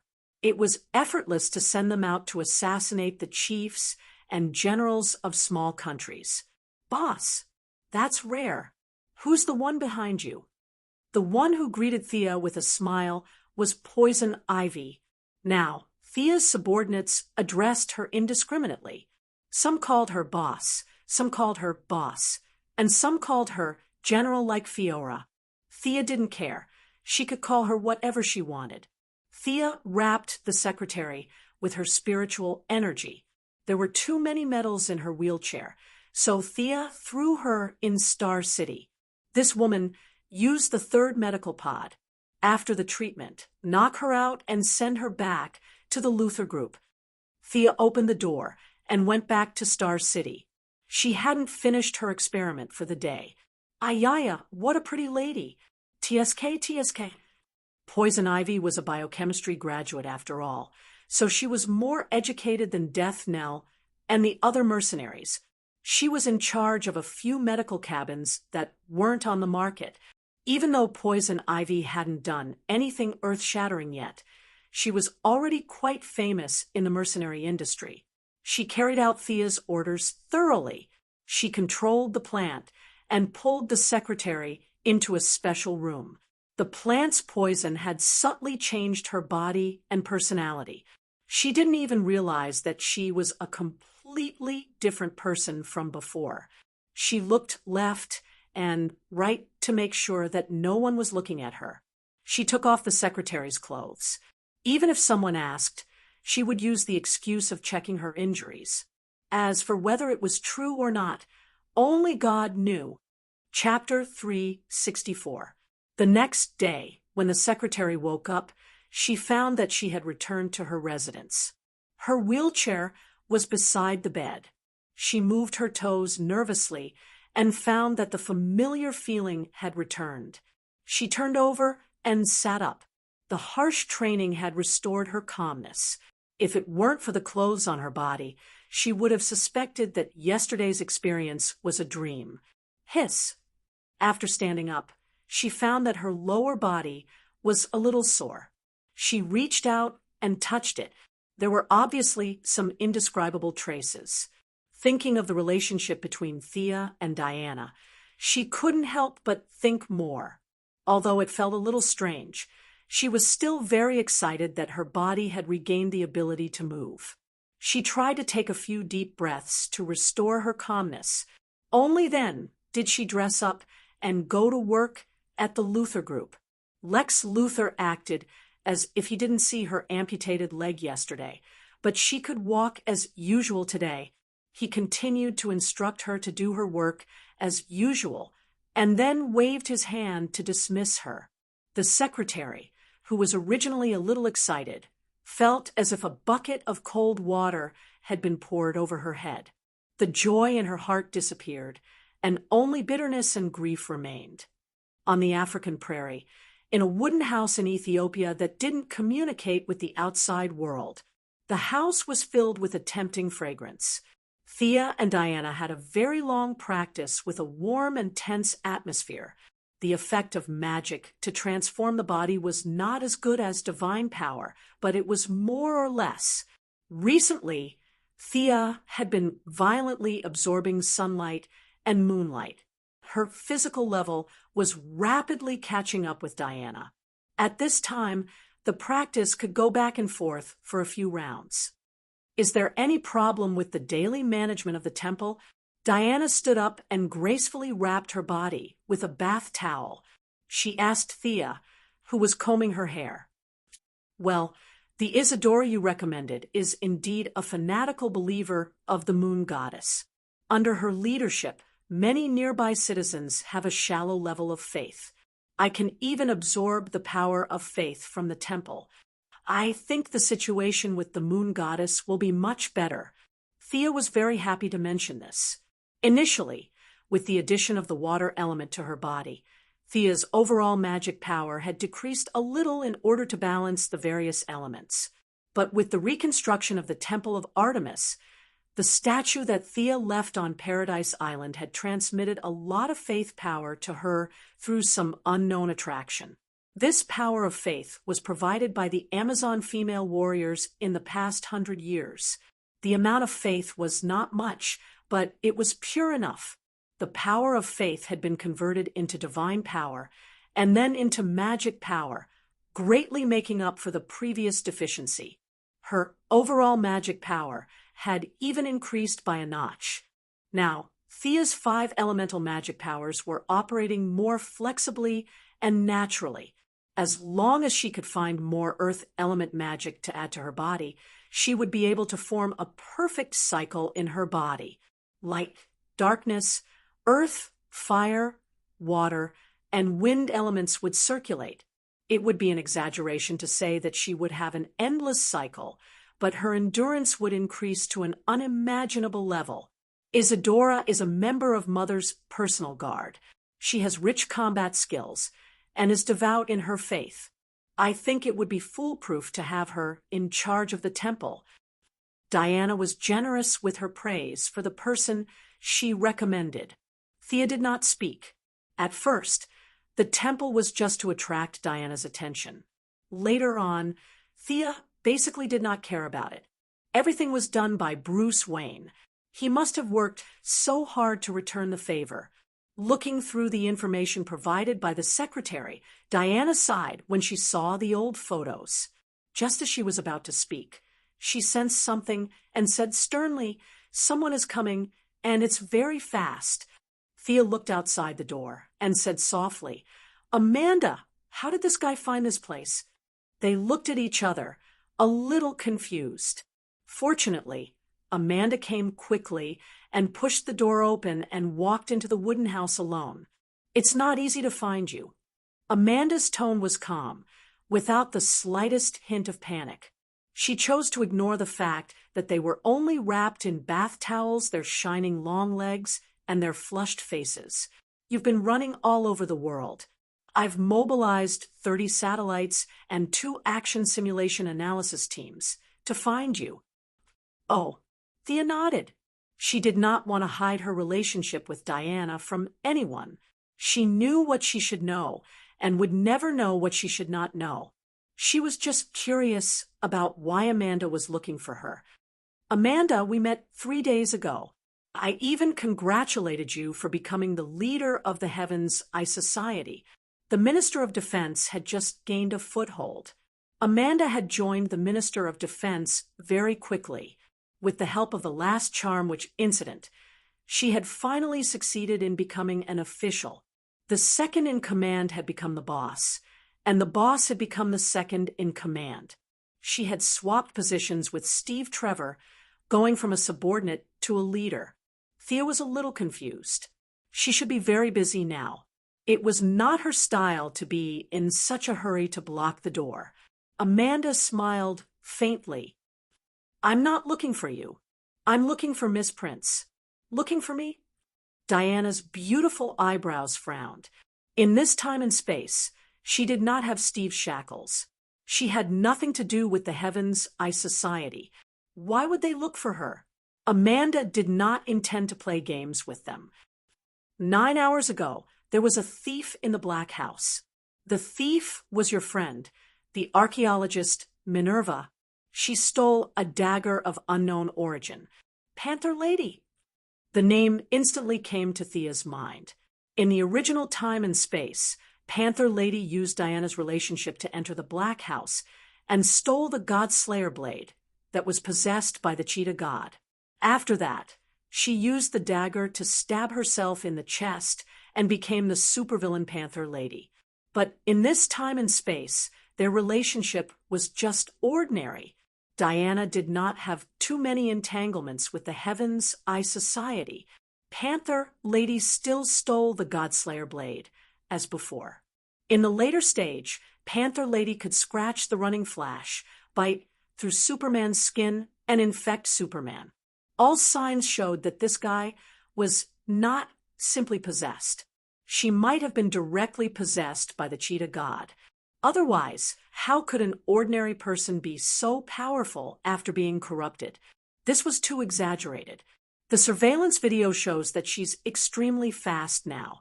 We've been tracking her for 5 hours, and she disappeared into the crowd. But in the places she passed by, many people were infected and turned into walking corpses under her control. I need your help. Amanda took out her tablet and showed a few photos of the infected. Thea looked at it. Since it involved Diana, she could not ignore it even if she wanted to. This guy was obviously an evil woman who had lost her virginity. Just shoot her to death. She took out the divine longbow from the dimensional ring and turned to ask Amanda, where was she last seen? Amanda was a little puzzled. Why did you take out the bow and arrow? How far away was that person from here? Amanda did not know that Thea had the ability to snipe from a very long distance, but Diana did. She hurriedly pressed Thea's arm. She's not a bad person. We should try to save her. Chapter 365. Thea gritted her teeth. Heroes of justice were too unlikable. They were stubborn and stubborn. These were all words used to describe them. The principle of not killing had allowed many criminals to escape with their lives. After that, they would break out of prison and continue to do evil. It was a cycle. However, she couldn't ignore Diana's emotions. She could only put away her bow and lead Diana around to let her realize the leopard lady's evil. When the time came, she would shoot her to death with an arrow. Thea was a little depressed as her vacation plan was ruined. She reached out her hand to Amanda. Give me all the information. Whether she's alive or dead, we'll take care of her. Amanda smiled happily. It's best if she's alive. If you catch her alive, I'll return you a huge favor. A huge favor? Thea's eyes rolled twice as she thought quickly. If she wasn't wrong, she was talking about Oliver. Using something she knew as a huge favor made Thea's heart sour. However, Amanda really didn't know that she knew. Overall, she was still very sincere. In the original space-time, Oliver had mysteriously escaped from Amanda's control in the 5th year before he returned to Star City. Presumably, it was because of this huge favor. On one side was her lover, and on the other was her brother. Even if Thea was 120% unwilling, she had to make this trip. She even had to capture her alive in exchange for Amanda's huge favor. The two of them ignored Amanda. She could go back the way she came. Thea directly opened a portal and rushed to the place where the leopard lady last disappeared. It was a dense forest in Louisiana. They weren't Special Forces scouts and didn't know how to observe footsteps. However, Thea's Eye of Horus could see very far. She hovered in the air and observed with rapt attention. There are a few people over there who are staggering. They seem to be the infected that Amanda mentioned. Thea pointed to the northeast, and the two of them quickly flew over. Tell me, where did Minerva go? Diana was also a little depressed. She was pulled to do this during a sparring break. Naturally, she was a little angry. When he saw an infected person, he threw out the truth lasso and asked loudly. Half of the infected's face was covered with bruises, and their eyes were white. The canine teeth in their mouths were obviously longer than those of ordinary humans. They seemed to have sensed the signs of life of the two girls, and they turned their heads. Their movements were obviously very slow, but they accelerated extremely fast. In less than 0.1 seconds, they completed a series of movements, such as turning around, bending their knees, and pouncing. Thea knew that the Panther Lady was extremely fast and that her attacks were infectious. She had already changed her combat equipment with Diana in advance. The Panther Lady's pouncing speed was extremely fast in the eyes of ordinary people, but in their eyes, it was nothing much. With a flying kick, the force of several hundred tons landed directly on the leader of the infected. The other party crashed into more than 10 trees before falling to the ground. What came out of his mouth was not blood, but some kind of black, sticky substance. "They're not human anymore," Diana said a little uncomfortably as she faced several infected people flying over. However, her hands were not slow. The two of them had sparring on the weekend. If Thea improved, she would naturally benefit as well. The growth in her body was not obvious, but Diana's resistance to fear had now reached an inhuman level. At least, it was much higher than when the two girls reunited. The increase in her resistance also increased her willpower, which was reflected in her abnormal calmness in battle. No matter what kind of unfavorable situation she was facing, Diana could easily deal with it. She used the least amount of strength to throw out the most fatal punch.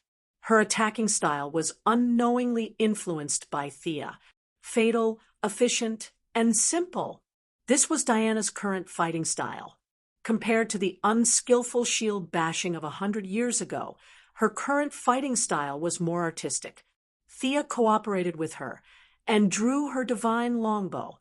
The two of them, one in close combat and one in long range, cooperated seamlessly. After 30 seconds, over 100 infected people were all knocked down by the two of them. Black, sticky substance flowed out of the infected people's wounds and gathered into a dirty river. It smells so bad. Thea, who was a little obsessed with cleanliness, could not stand it. She directly used Magician's hand and gathered a bunch of people who were either dead or alive.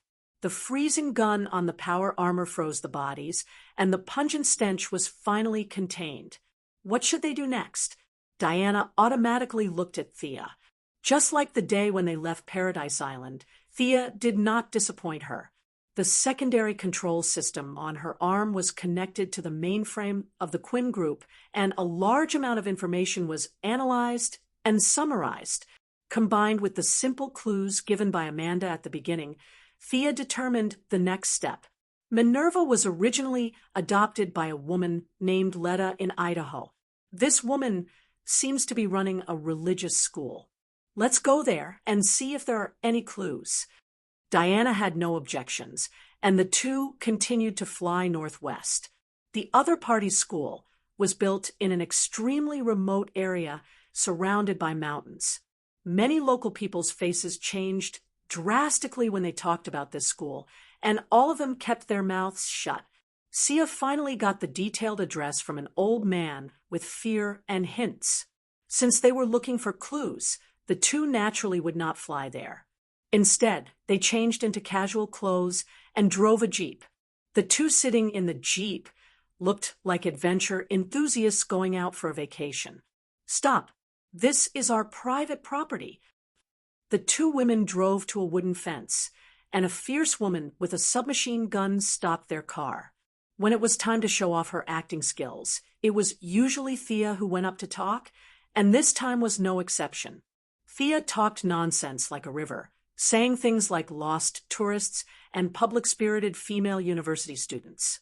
She said all sorts of harmless things, but the fierce woman guarding the gate believed her. She opened the gate to Thea's enthusiastic thanks. After entering the wooden fence, he realized that the space inside was not small. The people who lived here were all women. Some were young, some were old, and some were young. The color of their hair and pupils were all different. The only exception was their clothes. They were all made of rough linen. The children carried baskets, the adult women carried all kinds of tools, and only a few fierce women carried rifles in their hands. Other than the few rifles, Thea did not see any modern equipment. These women lived in the 21st century, as if they were in the Middle Ages. However, she did not look at them for long. Thea's eyes were automatically attracted to a statue standing in the square. A young girl with antlers and a bow and arrow. Thea looked at Diana and found that she was also looking at her.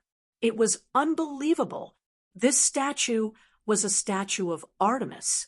In other words, this group of people climbed mountains and waded through rivers to America to worship an ancient Greek god. That's not right. After all, Thea was a chosen.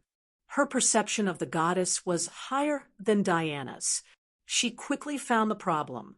This statue did not have a trace of holy power. Combined with the ascetic attire of the surrounding people, it was not that they were not devout, but that there was something else going on. Chapter 366. Sia carefully observed the expressions of the women around her.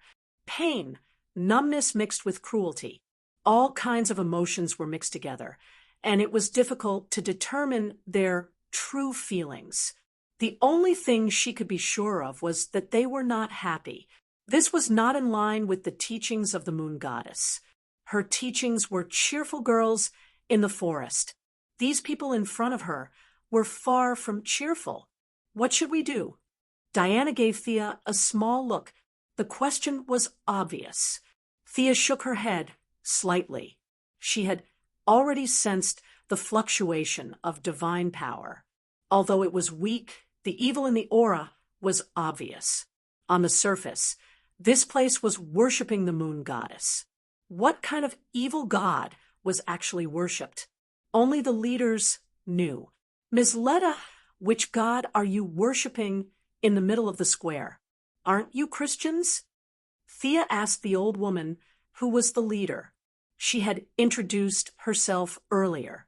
She was the nominal organizer of this school, Panther Girl Minerva's adoptive mother. The old woman pretended to be kind, but when her lips parted slightly, her 2 canine teeth flashed under the moonlight. We are an ancient race. People call us the Amazons. As for what we worship, it's the moon and the goddess of the hunt. F*CK. Do you have any shame? Thea's expression was obviously suspicious, but her excellent acting skills quickly turned this suspicion into shock. Her shock was fake, but Diana's shock was real. Diana, who had been pretending to be expressionless, could not help but observe the old woman from head to toe. Unfortunately, she could not find a trace of the old woman's aura that was compatible with Paradise Island. When the fake Li Gui met the real Li Kui, Sia didn't know what to say to these imposters. She could only open her mouth wide to express her shock. The old woman saw the expressions of the two and thought it was normal. This was the expression of a thrill-seeking college student in America. Her camp had entertained such young people many times so far. Clap, clap. The old woman clapped her hands happily. Many women with bows and iron weapons instantly surrounded the two. Come join our hunting activities. You should fully enjoy the fun of nature in the city. Come on, let's run.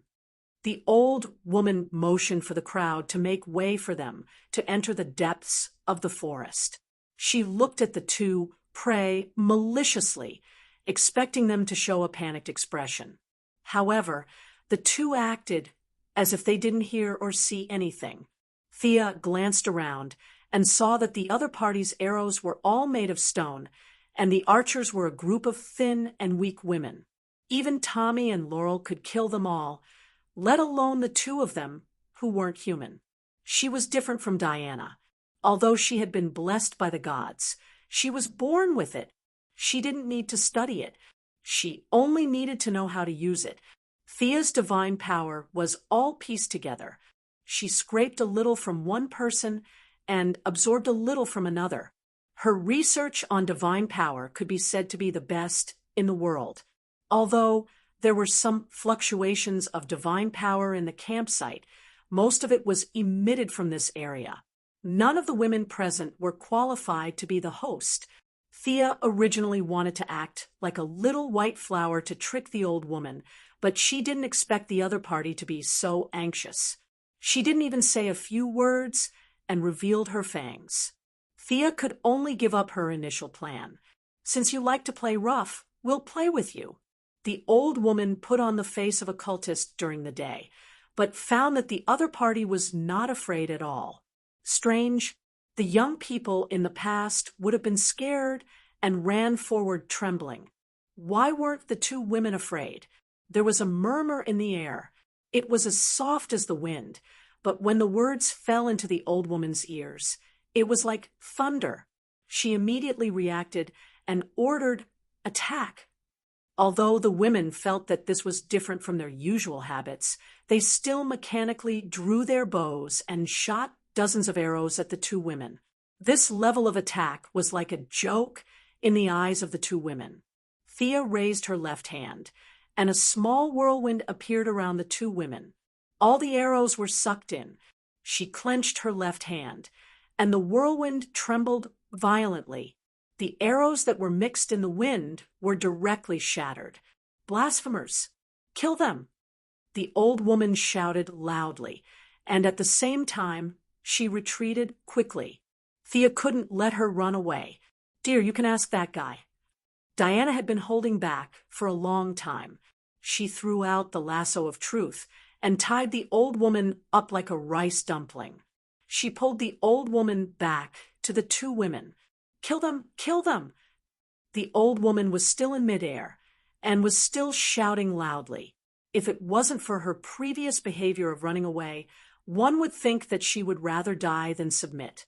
The leader was invaded at first sight, but he didn't stop the enthusiasm of the rest of the women. The originally numb and dull faces were replaced by fanaticism. Cold light flashed in their eyes as they rushed towards the two women. Many children even picked up stones on the ground and tried to attack the two women. Back off! Thea completely released her aura, and the power of fear instantly spread out in all directions with her, as the center. The few women closest to her were paralyzed with fear, and the women in the distance were all stumbling. Obviously, their souls were damaged, but their bodies were still under the control of the evil god, and they were ready to continue attacking. Quite tenacious. Thea observed the results of her battle. The evil god here was the so-called god of the cheetah. How ironic! The prey pretended to be the hunter and enjoyed the worship. She didn't know if this guy was a Native American god or an African totem animal spirit. Let me give you an even bigger surprise. Thea put on the yellow light ring and magnified her emotions 100 times. Using the method of the Martian hunter, she released a wider range of mental shock. An invisible shockwave swept through everyone's hearts like a hurricane. This time, no matter if it was far or near, old or young, except for Diana, who had a high fear resistance and was sparring with her, everyone was knocked out. These people were not injured physically, but because their minds were controlled by the evil god, it meant that the evil god took all the power of the shockwave. They just needed to rest after the battle. However, the evil god was in trouble. Its biggest weakness was that its consciousness was divided into hundreds of parts to control these believers. Its original consciousness might have been able to resist Thea's mental shock, but after being divided into hundreds of parts, its resistance was weakened 100 times. It would be strange if it could resist it. The cracking sound was faint at first, but it grew louder and louder. A big crack appeared on the statue of the goddess of the hunt, and a pure black cheetah rolled out from it. The cheetah's eyes were still shining with wisdom, but it quickly dimmed, as if it wanted to remember Thea and the girl's appearance. Then it fell down and never got up again. Chapter 367. Is she dead? Diana asked. Thea looked at the corpse carefully for a long time. From the perspective of this corpse, she is indeed dead. The mental burden was too great in a short period of time, and her soul was crushed. But before she completely died, she used some kind of secret method to abandon this body. If I'm not wrong, your friend Minerva is the new host. Thea's judgment was not baseless. The evil aura lingering in the surrounding land, sky, and jungle was rapidly dissipating. As for the women who pretended to be Amazons, she was too lazy to care about them. After they recovered their minds, they would be seriously ill, but it was also a good thing for them to leave this evil place. Do you still want to ask this guy? Diana raised the old woman in her hand and asked. The old woman was the closest, and it just so happened that she had the most evil aura in her body, so she was the first to bear the brunt. Facing Thea's mental attack that was magnified 100 times, she could not resist and fainted. Thea scratched her head a little. She had indeed forgotten about this guy, but it was not appropriate to not use a ranged attack in the situation at that time. She could only say that this old woman was unlucky. Let her go. You ask, I'll deal with this corpse. Thea lowered her head and touched the Black Panther's body. There was not much divine power left in this body, and Thea guessed that it might have been transferred to the Panther girl. However, this corpse was an out-and-out divine corpse. It was of a slightly higher level than the shark god Kamal that Sia's team of 5 had killed. If they brought it back to make a new set of armor, it would definitely be very effective. Because they did not directly fight, Thea was afraid that the other party was not completely dead. What if the other party faked her death? Or what if she came back to life after a while like those melodramatic TV dramas? She took out an alien cutter, installed a portable power source, and worked on the spot, cutting the Panther's body into 8 pieces. The body was scattered like this. If she could still come back to life, Thea would write the word admire for her. Summoning water magic, he washed the dirty water on his hands, and Diana's questioning ended quickly. The old woman said that she was the one who ordered Minerva to steal the Godslayer's sword. Minerva was also under her orders to pierce her chest with the sword and turn into that half-human, half-beast monster. However, she did not know Minerva's exact location. She only knew that Minerva headed south. Diana puts away the lasso. The old woman also sees Thea's brutal dismemberment of the leopard's body.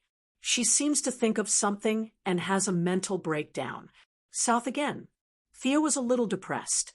They had found this camp in the north of Louisiana, and now they were almost in Canada, and now they had to go back south again. But Thea could see the reluctance in Diana's eyes, so she could only continue the pursuit with her. In the Brazilian rainforest, I hate this place. In order to prevent the Panther girl's sudden attack, the two could only chase after her fully armed, all the way from the northwest of the United States to the southeast of Brazil. The weather in the rainforest made Thea very uncomfortable. It was hot and humid. The two did not dare to fly in the sky. The trees on the ground were too lush, and they were afraid of losing her. The only good news was that Gideon had finished collecting the data of the other party. Footprints, hair, speed per second, walking characteristics, all were recorded. After that, the artificial intelligence would calculate the other party's route based on the Quinn family's satellite and supercomputer, and from time to time correct the direction through footprints and other traces. If not for Gideon's calculations, it would be a dream to rely on Thea and Diana to track the Panther girl, who had not been to human society and only fled in the jungle. The climate here is too uncomfortable. Diana also felt uncomfortable all over. She was familiar with the climate of the African grasslands and the Mediterranean Sea, but she was not used to the humid climate of the tropical rainforest. Her body seemed to be sweating all the time, but her divine body was far beyond that of a human, so she could not sweat even if she wanted to. While the two were moving, they suddenly noticed something unusual and looked at each other. The traces disappeared. Diana took off her shield, held her sword with one hand, and looked around vigilantly. Thea no longer cared about the consumption of her magic power, and used the Eye of Horus to search for suspicious figures. To the west, Thea shouted, and at the same time, the freeze gun in her arm shot out several frosty air. A golden figure flashed past her eyes, and a 5-centimeter deep hole was cut in the metal armor on her chest that could withstand a nuclear bomb. Thea, Diana hurriedly protected her side and threw out a lasso. Unfortunately, the other party was too fast, and after missing the first attack, she escaped into the forest again, preparing for the next sneak attack. In fact, to deal with this kind of fast guy, flying to a high place and bombarding from above was the most convenient. However, Thea and the others still had to catch the other party, so they had to spend some effort. You don't want to come out, do you? The two of them were vigilant for a long time, but the other party was very calm and only silently waited for a good opportunity. Thea and Diana established a telepathic connection, so the two of them could discuss plans at any time during the battle without worrying about the other party's vigilance. Dark magic. Thea gathered all of her magic power and suddenly released it. Thea was the most familiar with this spell, and although its level was low, sometimes low-level spells could be effective. A thick fog shrouded the space within a few miles, and although Thea couldn't see anything, she was the one who released the magic power, so she could more or less sense it. She quickly found the leopard girl hiding in a pile of withered leaves. The other party was stunned by the sudden darkness, but her bloodthirsty personality made her not escape, and instead wanted to kill the two girls. Thea's magic power sensed that the other party was cautiously approaching her. "You bastard! Do you think I'm a pushover? If I don't make you lose a layer of skin this time, I'll take your surname. Close your eyes." Thea instructed Diana in the telepathic connection, and then she estimated that the leopard girl was still 3 meters away from her. The other party stared at her, bent her knees, and was about to attack, but Thea instantly cast another spell, Illumination. A bright light shone in the darkness, and the leopard girl was completely unprepared, especially when she was staring at Thea. Her eyes were wide open, afraid that the other party would nimbly dodge her attack. Plan 2, Plan 3. The leopard girl thought about several sets in her heart, preparing for possible situations. But the premise was that Thea would dodge her attack. Otherwise, all of her ideas would be useless. The leopard girl calculated many possibilities, but unfortunately, she missed out on the variety of spells. A low-level spell like Illumination, not to mention Thea, even Damien could instantly cast it. The leopard girl didn't expect this possibility, and the strong light was instantly received by her retina. Her pupils shrank, and her eyeball muscles spasmed. The leopard girl reflexively covered her eyes with her hands. Diana cooperated with her very well, holding the shield and slamming it down. At the same time, Thea also kept casting mud spell, oil spell, and dense spiderweb spell in the trees, with only one purpose, and that was to reduce her speed. Chapter 368. The leopard girl's vision was temporarily blocked. Although the burning sensation on her eyeballs had been affecting her judgment, she still managed to dodge Diana's attack by relying on her beastly intuition. The blind leopard girl didn't know that Thea had thrown a lot of grease spells. When she dodged Diana's pounce, she naturally took a step back. The soles of her feet felt as if she had stepped on a lump of grease, slippery. Normally, with her balance, she could run 2 steps on the grease, but now the swelling pain in her eyeballs seriously destroyed her sense of balance. She stumbled to maintain her balance. Diana's sword slashed her shoulder, causing yellow blood to gush out. Thea saw that they had already started fighting, so she put away her dark magic. This was something that Diana had discussed with her in advance. The leopard girl didn't have a deep relationship with her in this space-time, but they were more or less friends. Diana felt that she had an obligation to help her. However, as the saying goes, one is marked by the company one keeps. The upright Diana was also influenced by Sia to become a little two-faced. Her request was to create a fair battlefield, and Sia completed this task very faithfully. Within a radius of a few miles, Thea released nearly 50 spells related to speed reduction. Later, she was afraid that the leopard girl could still turn the tables, so she took advantage of the fall and added a gravity spell and a speed reduction spell on the leopard girl. She dug 2 deep pits on the leopard girl's path and pulled a few ropes between a few trees at ankle height. She used several tricks to deal with blind people. Even if the leopard girl escaped alive, she would still have a psychological shadow when she thought of today's scene. At this moment, the leopard lady could not see anything. It was as if there was an iron rod stirring in her head. There were sundries under her feet, and her body seemed to be carrying dozens of kilograms of lead. This was the fair duel that Sia had created for her lover. Putting away her dark magic, Thea finally saw the leopard girl's glory. Half-human, half-beast reputation was well-deserved. She had sharp ears and sharp teeth, and the nails on her hands and feet were replaced by sharp claws. Her body seemed to be covered with a layer of yellowish animal skin, full of spots, and a long tail behind her. According to her image, she could be given a savage index of 70 points. The only pity was that her yellow vertical pupils, which were supposed to emit a fierce glint, were currently smearing her overall image. Facing the pouncing Diana, the leopard girl no longer had the time to rub her eyes. Her sore eyeball muscles caused tears to flow down uncontrollably.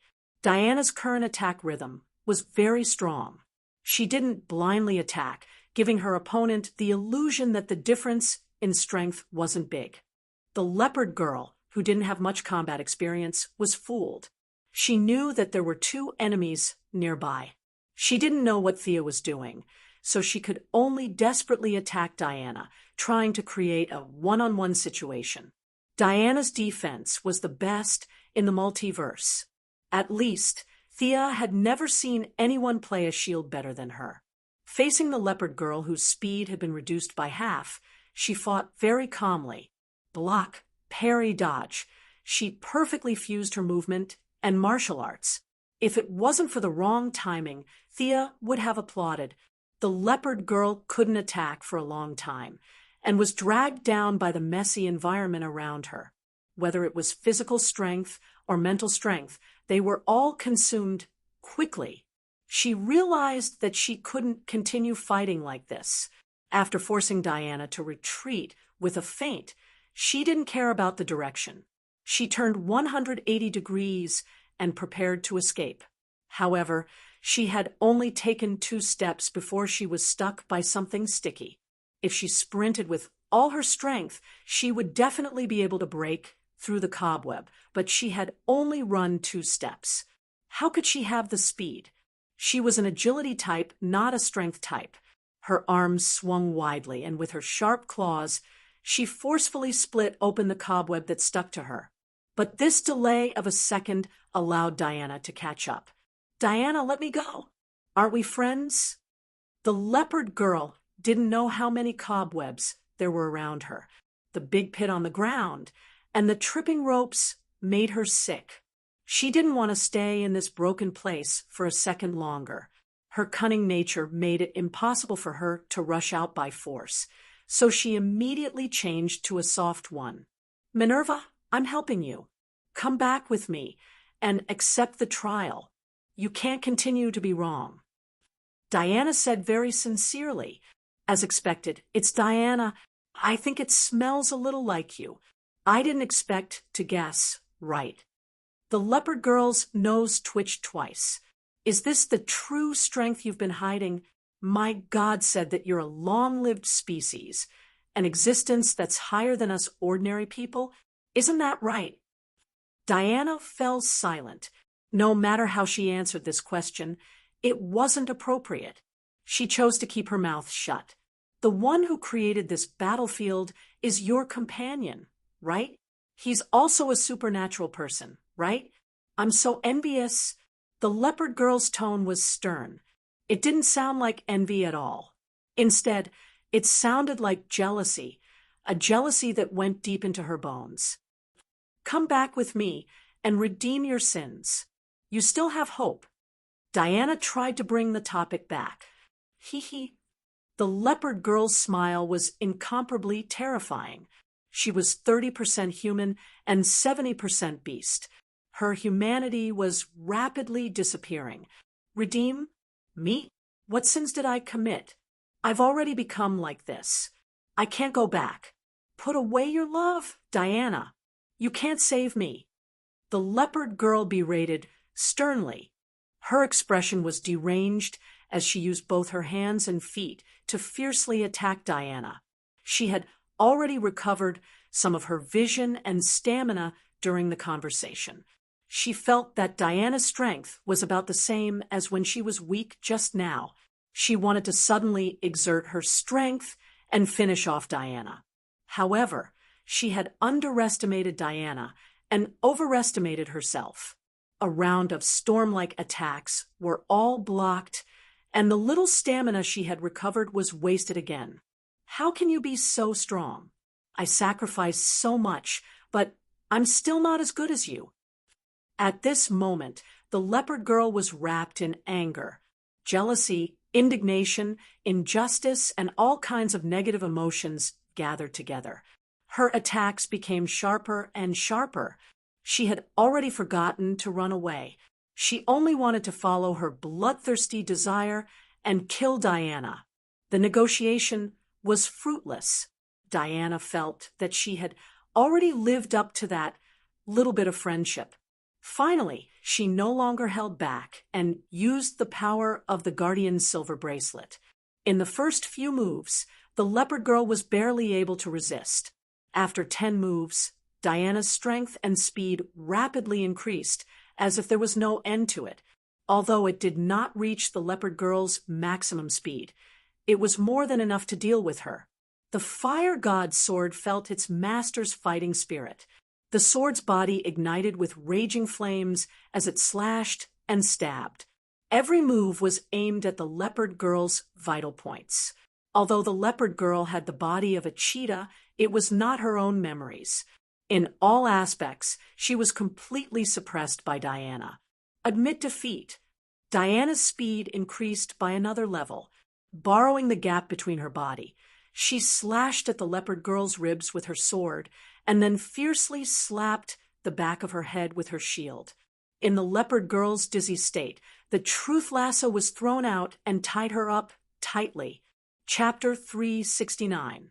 In order to prevent the Panther Lady from escaping, Thea froze her limbs again, leaving only her fierce head outside. Unless her neck could be retracted, she wouldn't be able to bite the 2 women 10 meters away. Amanda was very happy to receive Thea's call. She happily said that she would take over personally, and said that Thea would be able to see her adult love soon.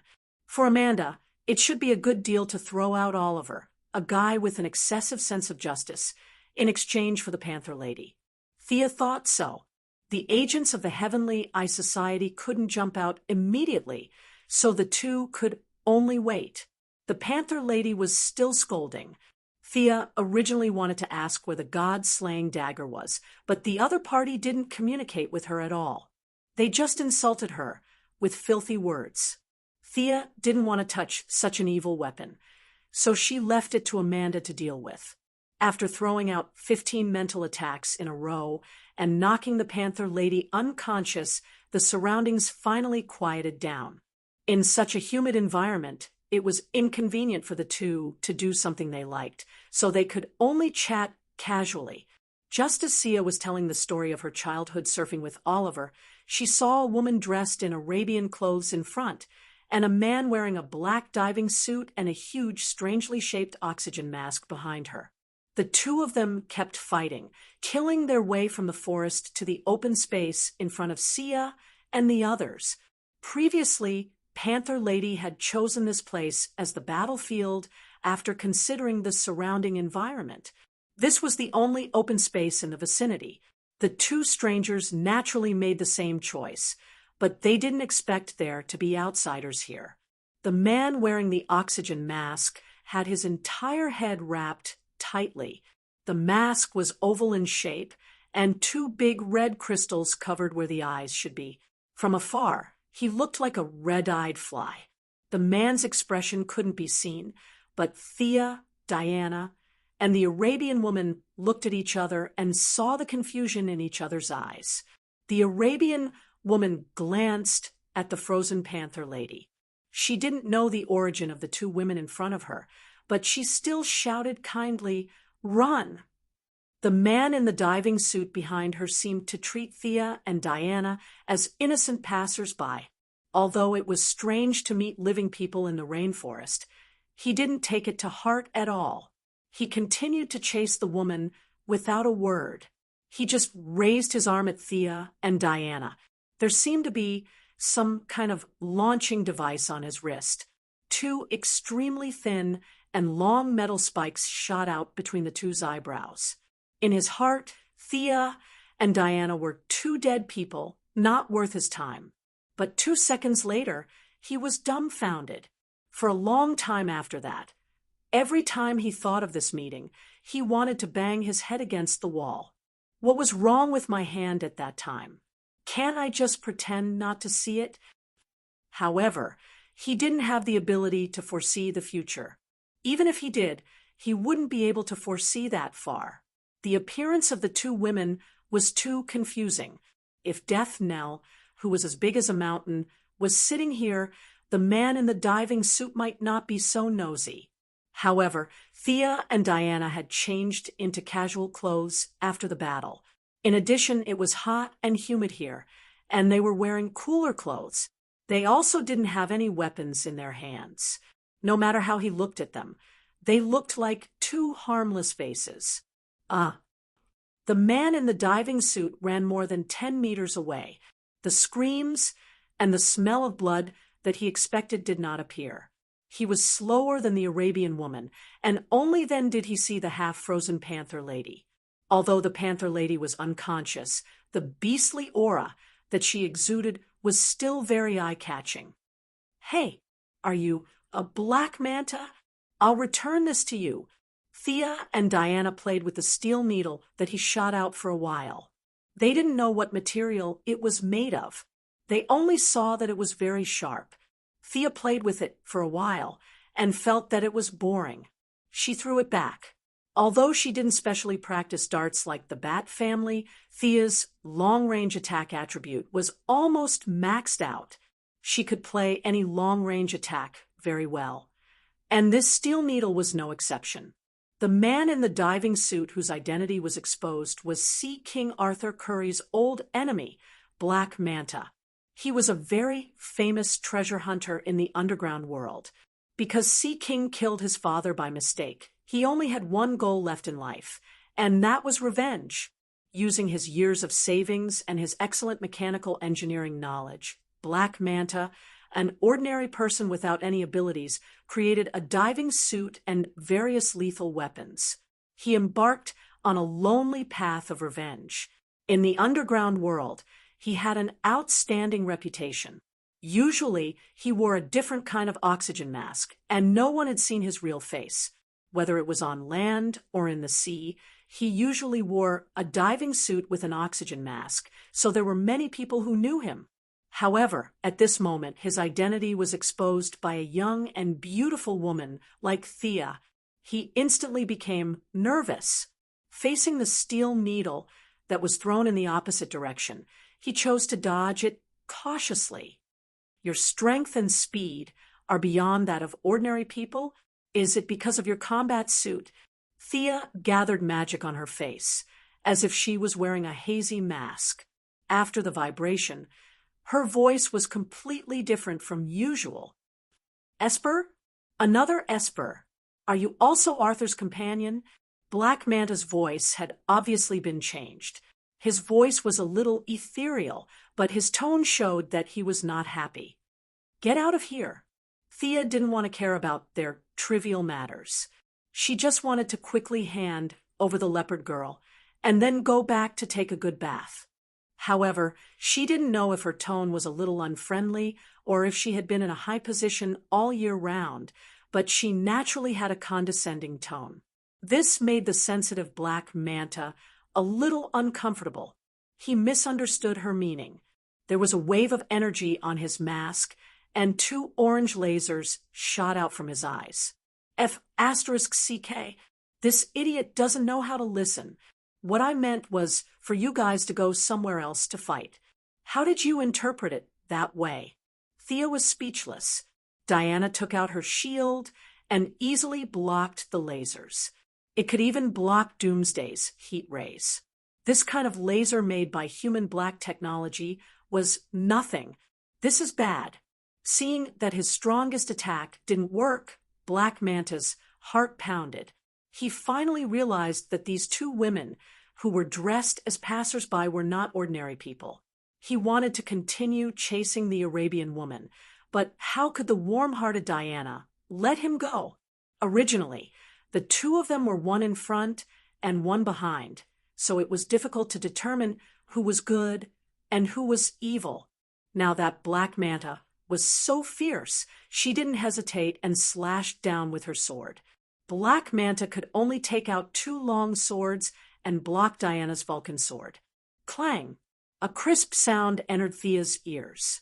She immediately noticed the abnormality. The material of these 2 long swords was extraordinary. The other party's 2 swords didn't seem to be made of Earth's existing metal. In the future, Black Manta could use these 2 swords to fight against the Sea King's divine trident. Now, he could block the Vulcan sword. Considering his profession, it wasn't difficult to analyze that it was most likely a metal found in some underwater ruins. He was intelligent and talented. He would be an outstanding subordinate. However, Thea thought about it and decided to give up. Black Manta was focused on revenge. He didn't care about any price or morals. This was the only meaning of his life. No matter how heaven-defying the hinting technique was, it couldn't change this. Thea could only give up on the idea of recruiting him. Chapter 370. What a waste of such a talent. Thea looked at the Arabian woman who had run 200 meters and realized that her pursuers were not following her. She circled around and came back again. This woman did not know the strength of Thea and Selena, so she took out a scimitar and was ready to help. Thea quickly pulled her back. What a joke! How could an Earthling win against Diana? Black Manta was quite strong and could even be said to be the underwater version of Batman.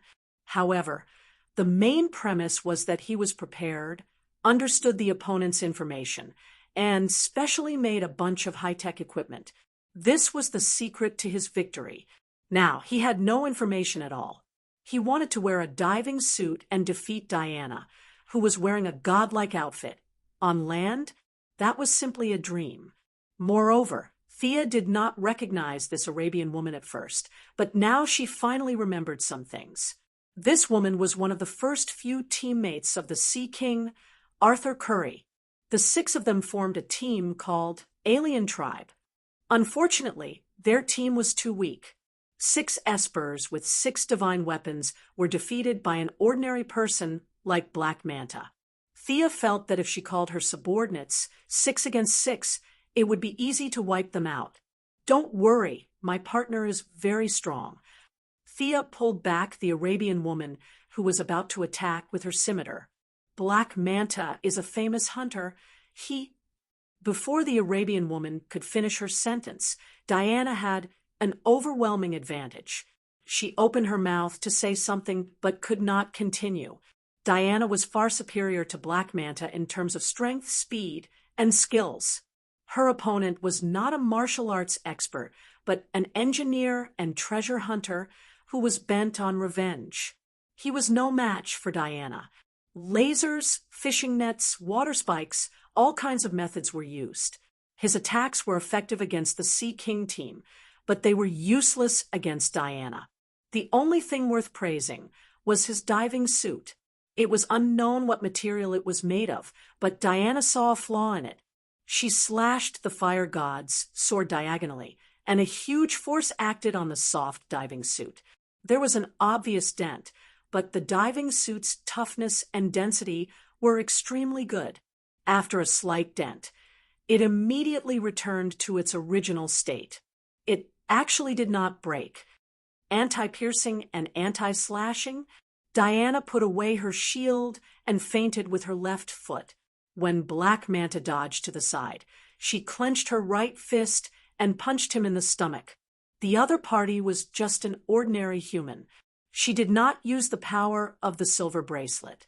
Otherwise, the power of 1,000 tons would have split him in half. The punch landed squarely on the Black Manta Ray's lower abdomen. The special diving suit's texture was indeed excellent, but it was useless in the face of pure strength. Diana's normal attack was not something an ordinary person could withstand. The other party's oxygen mask was airtight. Whether it was diving or fighting underwater, it was a very useful equipment. However, this time he suffered. A large mouthful of blood rushed to his mouth, but the airtight mask caused the blood to flow back into his trachea, almost causing him to suffocate. He wanted to cough, but he couldn't. He wanted to swallow, but he couldn't. Not daring to continue fighting, he turned around and ran. "Come back here. Tell me, what's your motive?" Diana pulled the Black Manta Ray back. Following her question, the mantra lasso flashed with light. Collect 3 artifacts of the God of Death, find the 7th artifact, rule the land, and kill the Sea King. Black Manta was really shocked. Although he tried his best to resist, the power of the artifact was no joke. Even the gods had to tell the truth in front of the lasso of mantra. He was just a mortal, so he could not control his mouth at all. He told Black Manta everything that he wanted to know. These words did not mean anything to Diana. The Arabian woman did not understand the power of the mantra lasso, so she was skeptical.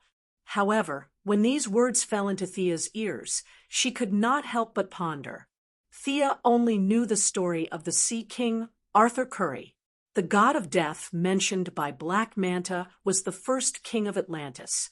She vaguely remembered that the 7th artifact was a magic staff.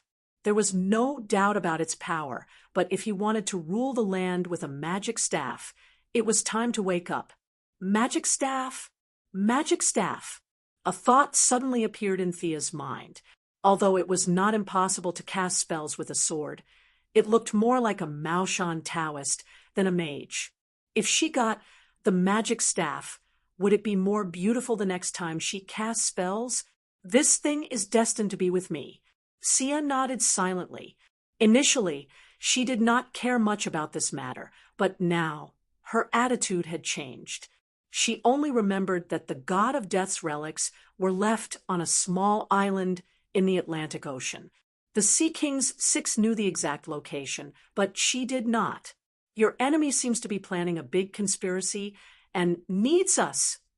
Thea put on the face of a righteous friend and said to the Arabian woman. However, before she could finish, she was interrupted by a flash of golden light. Teleportation? Thea felt that this unknown rainforest was getting more lively. The golden light flashed, and a man and 2 women walked out. The man in the lead was bare-chested and wore green pants. He held a golden trident in his hand. Behind him was a red-haired woman in a green tights and a crown. The last to walk out was a woman with brown skin and an anxious expression. Beside her were 2 jaguars. Why is the Sea King here? Although they had never met before, Thea recognized his obvious features. The one with the crown behind him was his wife, Mira. As for the last woman, she was ignored by Thea. If she was not mistaken, she was a member of the Sea King's group of 6. While she was looking at the others, the Sea King and the others were also looking at her. For a moment, everyone was stunned. There were too many people here. Thea had 2 people on her side. The Sea King had 3 people, and the 2 prisoners were the Leopard Lady and Black Manta. The Arabian woman saw her companions and was about to greet them when the Sea King roared and raised his trident. He spat out a lightning bolt as thick as a child's arm at Black Manta. Although she didn't think that Black Manta was a good person, She didn't want others to hurt her own prisoner. Diana raised her eyebrows, clenched her shield in her right hand, and slammed it towards Lightning's direction. The first clash between the two divine weapons ended in a draw. Lightning was sent flying, and a huge energy beam fell into the rainforest. It destroyed countless trees along the way and disappeared from their sight. "Bastard! How dare you stop me?" The Sea King's temper was as violent as ever. Diana wanted to argue with him, but seeing how rude he was, she did not waste any more time. She tied Black Manta up tightly with the lasso of truth and raised the guardian silver bracelet on her wrist. A violent energy gushed towards the Sea King from a few meters away. The Sea King did not expect this woman to be able to block his lightning. When he felt the invisible energy from the guardian silver bracelet, he did not dare to be careless. He swung his trident like a windmill. Bam! Bam! The trident was wrapped in a layer of golden light. As the Sea King spun, the golden light resisted with all its might. The Sea King was pushed back 30 meters by the guardian silver bracelet's energy before he stopped. "Woman, you—" The Sea King calmed down and tried to explain. However, Diana's current goal in life was to eliminate the discrimination between men and women. The Sea King's words did not make her feel comfortable. Instead, it made her even angrier.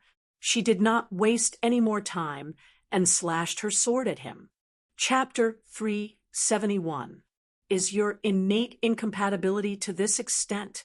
Thea was speechless. She only remembered that these two were fighting in the Flashpoint paradox, but this wasn't the Flashpoint. These two were fighting inexplicably. Thea wanted to stop them, but she didn't know where to start.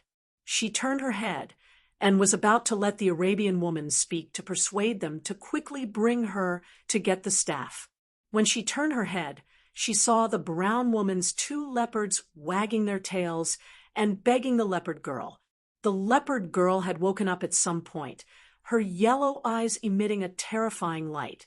The brown woman kept talking to Mira. The Sea King's wife looked a little unhappy, but she still raised her hands, and a large amount of water appeared.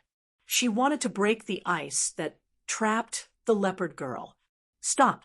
Thea knew that this was very melodramatic, but she still had to exchange for Amanda's adult favor. She had to stop them from releasing the leopard girl. She didn't have time to wear her armor and instantly shot 3 flame arrows at Mira. "Surface person, how dare you attack me?" She didn't know if Mira's good relatives came today, but it was as if she was possessed by a brainless unhappiness. Her hands were surrounded by water, and the water was gently stroked by her and turned into dozens of cold arrows, meeting Thea's magic arrows. The 2 arrows met in the air. Thea's magic was more pure, and Mira's was more numerous. The 2 were evenly matched. "Yawala, what are you doing?" "They're not bad people." The Arabian woman hurriedly pulled the brown woman, who was about to attack Thea. "Cassina, are you okay?" "But my animal companion said they're bad people." The brown woman, Yawala, also noticed the problem and hurriedly called for her pet. But the pet that could die for her in the past didn't respond to her call. The 2 leopards were trying their best to help the leopard girl escape. Looking at the leopard girl's beast-like vertical pupils, even a simple person would know that there was a problem. The helpless thing was that no matter how the brown woman called, the 2 leopards ignored her. If their claws were broken, they would bite them with their teeth. If their teeth were broken, they would hit them with their heads. The ice on the leopard girl's body gradually cracked. "You too, stop the leopard. The woman in the ice has blood on her hands. Don't let her come out. If you have more time, try to persuade this woman opposite me." Thea's strength was higher than Mela's, so she still had the time to observe the battlefield. The Sea King's 2 companions had no choice but to pull the 2 jaguars. The Arabian woman had been chased by the Black Manta Ray for dozens of miles and was already exhausted. The brown woman, on the other hand, did not dare to be too harsh on her pet. One of them pulled the leopard's tail, while the other pulled its leg. The leopard ignored them and only cared about saving the leopard girl. Idiot! Thea almost spat out a mouthful of blood. On the other side, Mela's eyes were bloodshot. She didn't even listen to Thea's explanation. The icicles, ice arrows, and water arrows didn't stop at all. On the other side, Diana could slightly suppress the Sea King, but she was very determined to protect the Black Manta Ray. She could not break the stalemate in a short time. Help me stall those two jaguars. Thea released the moose that was stupidly sleeping in the ring and ordered in a low voice.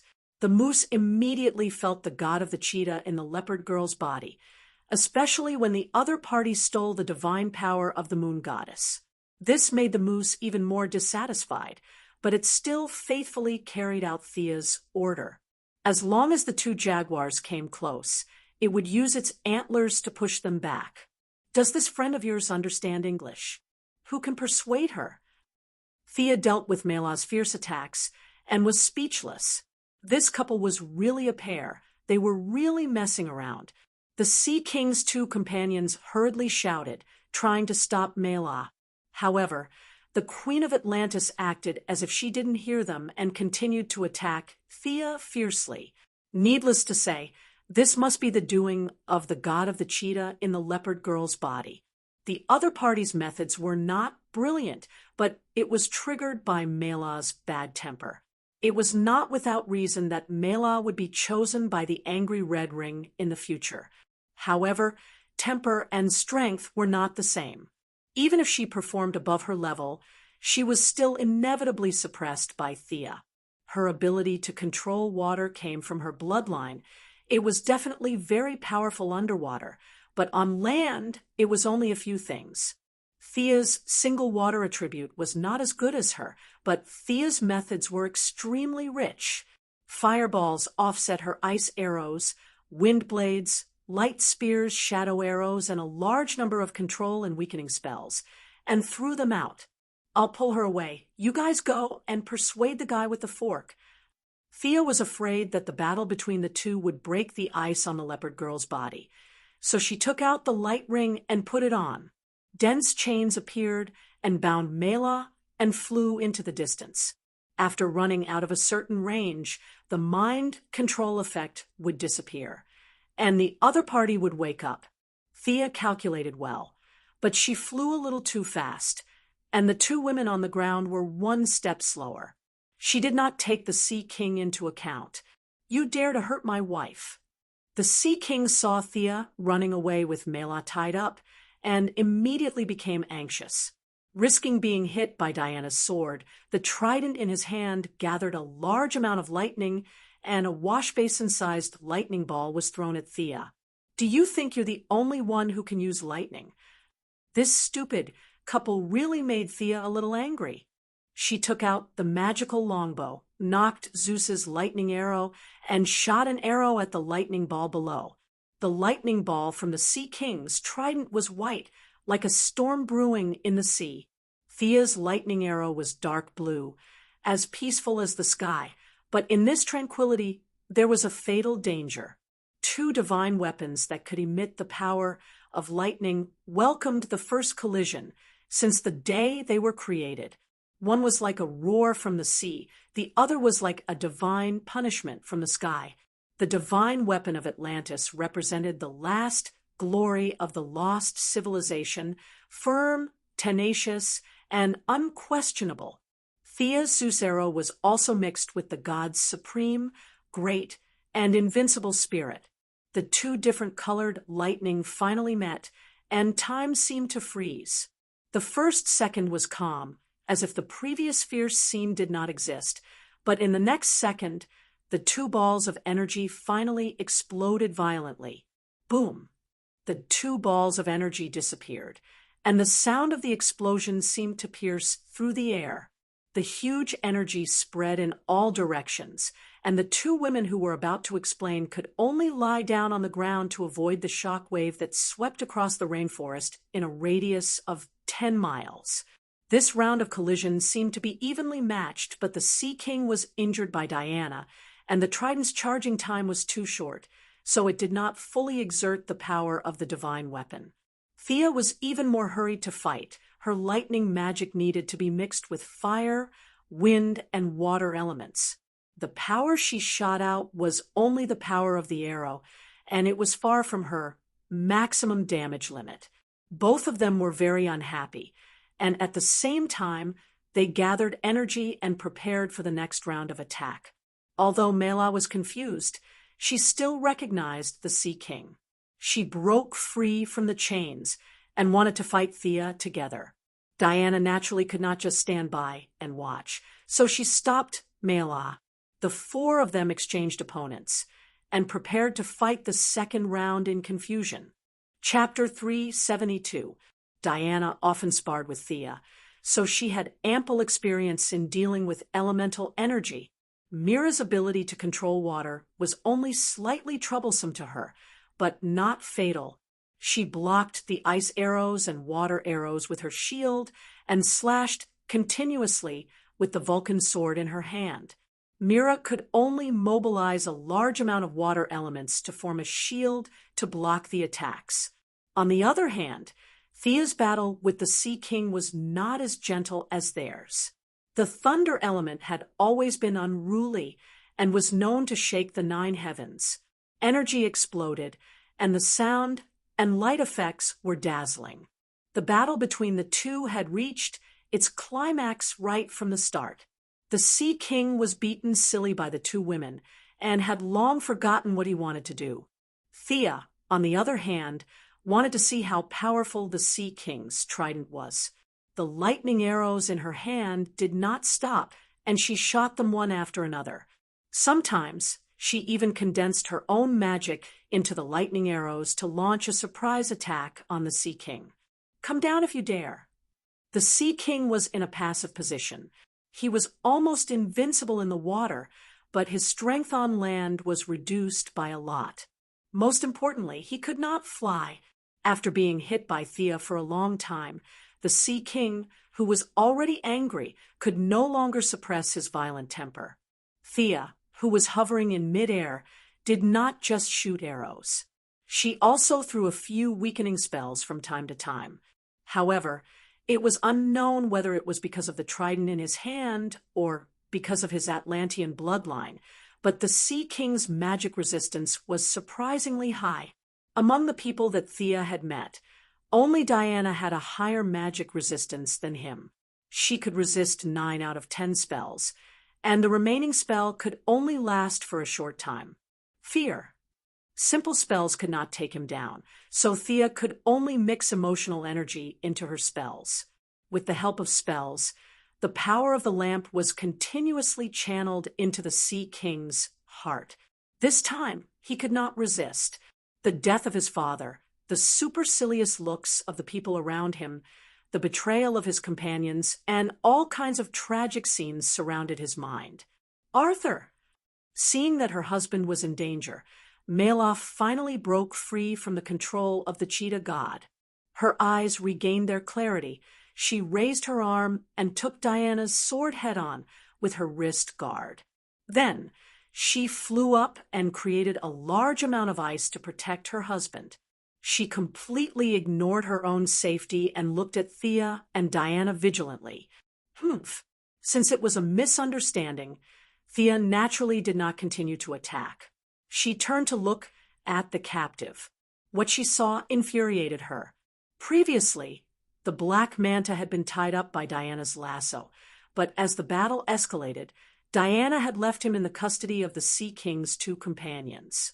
The Black Manta had taken advantage of their unpreparedness and launched a sudden attack, injuring the Arabian woman. He then snatched the bag from her back and ran into the depths of the forest. The brown woman had to take care of her injured companion and hold back her 2 jaguar pets. Her brain, which was not smart to begin with, was completely muddled. Thea originally wanted to chase after the Black Manta, but the Panther Lady had already escaped. Although there was still a lot of ice on her body, she could barely run. How dare you run?" Thea took out a lightning arrow and shot it. At the same time, she called for Diana to chase after her. The Sea King and Mela, who realized that they had made a mistake, saw that their companion was not in mortal danger and also helped to block them. Although the Panther Lady was powerful, her previous injuries were not light.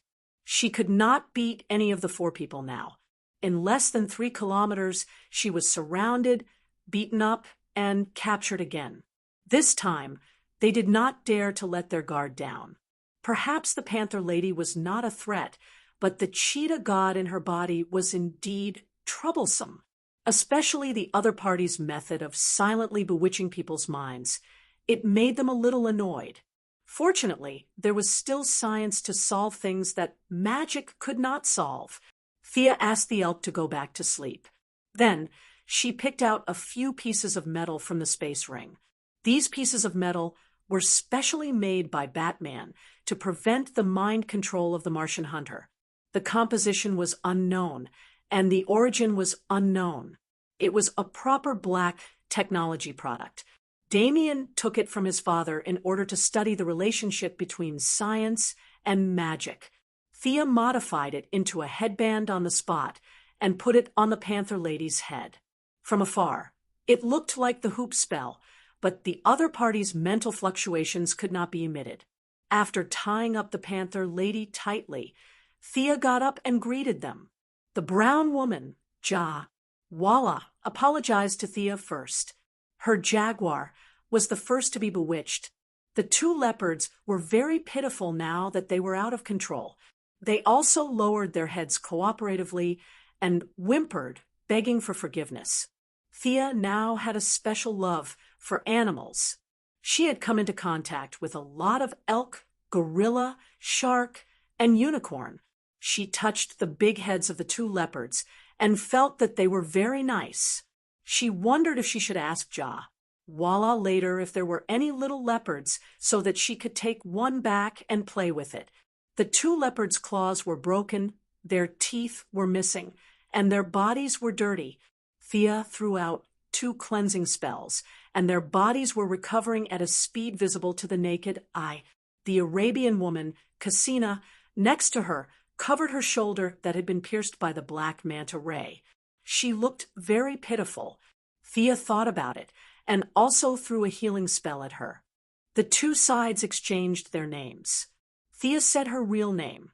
She thought that she would receive some exclamations like, "So, it's you," and other exclamations. But these people's reactions surprised her. They were either hermits, savages, or simply Atlanteans. They had never heard of Thea's name. The slightly depressed Thea ran to the side to tease the 2 leopards. The 2 leopards were healed by her, and their intimacy with her greatly improved. If it were not for their deeper ties with Walla, they would most likely have gone back to Star City with her. The rest of the people were not in the mood. The Arabian woman told them that she had been chased by the black manta ray all the way. She was quite happy that her nemesis was captured by 2 passers-by. She did not expect that after a melodramatic battle, the duck in her hand flew away. Not only did the duck fly away, but it also injured her and stole one of the god of death's divine weapons, the golden seal. This lady's divine weapon. The Arabian woman pointed at Diana. The black manta ray told the truth. He wanted to get 3 divine weapons, activate the mark of the tomb, and find the 7th divine weapon of the god of death. The Arabian woman, Cassina, told them everything she knew. "I want to gather my companions and deal with the black manta ray together," the Sea King declared enthusiastically. Mira looked at him lovingly. Thea pursed her lips. "You have a few mutants with a bunch of divine weapons. You want to besiege an ordinary person, but you're shouting so righteously. Do you have any shame? Do you need our help?"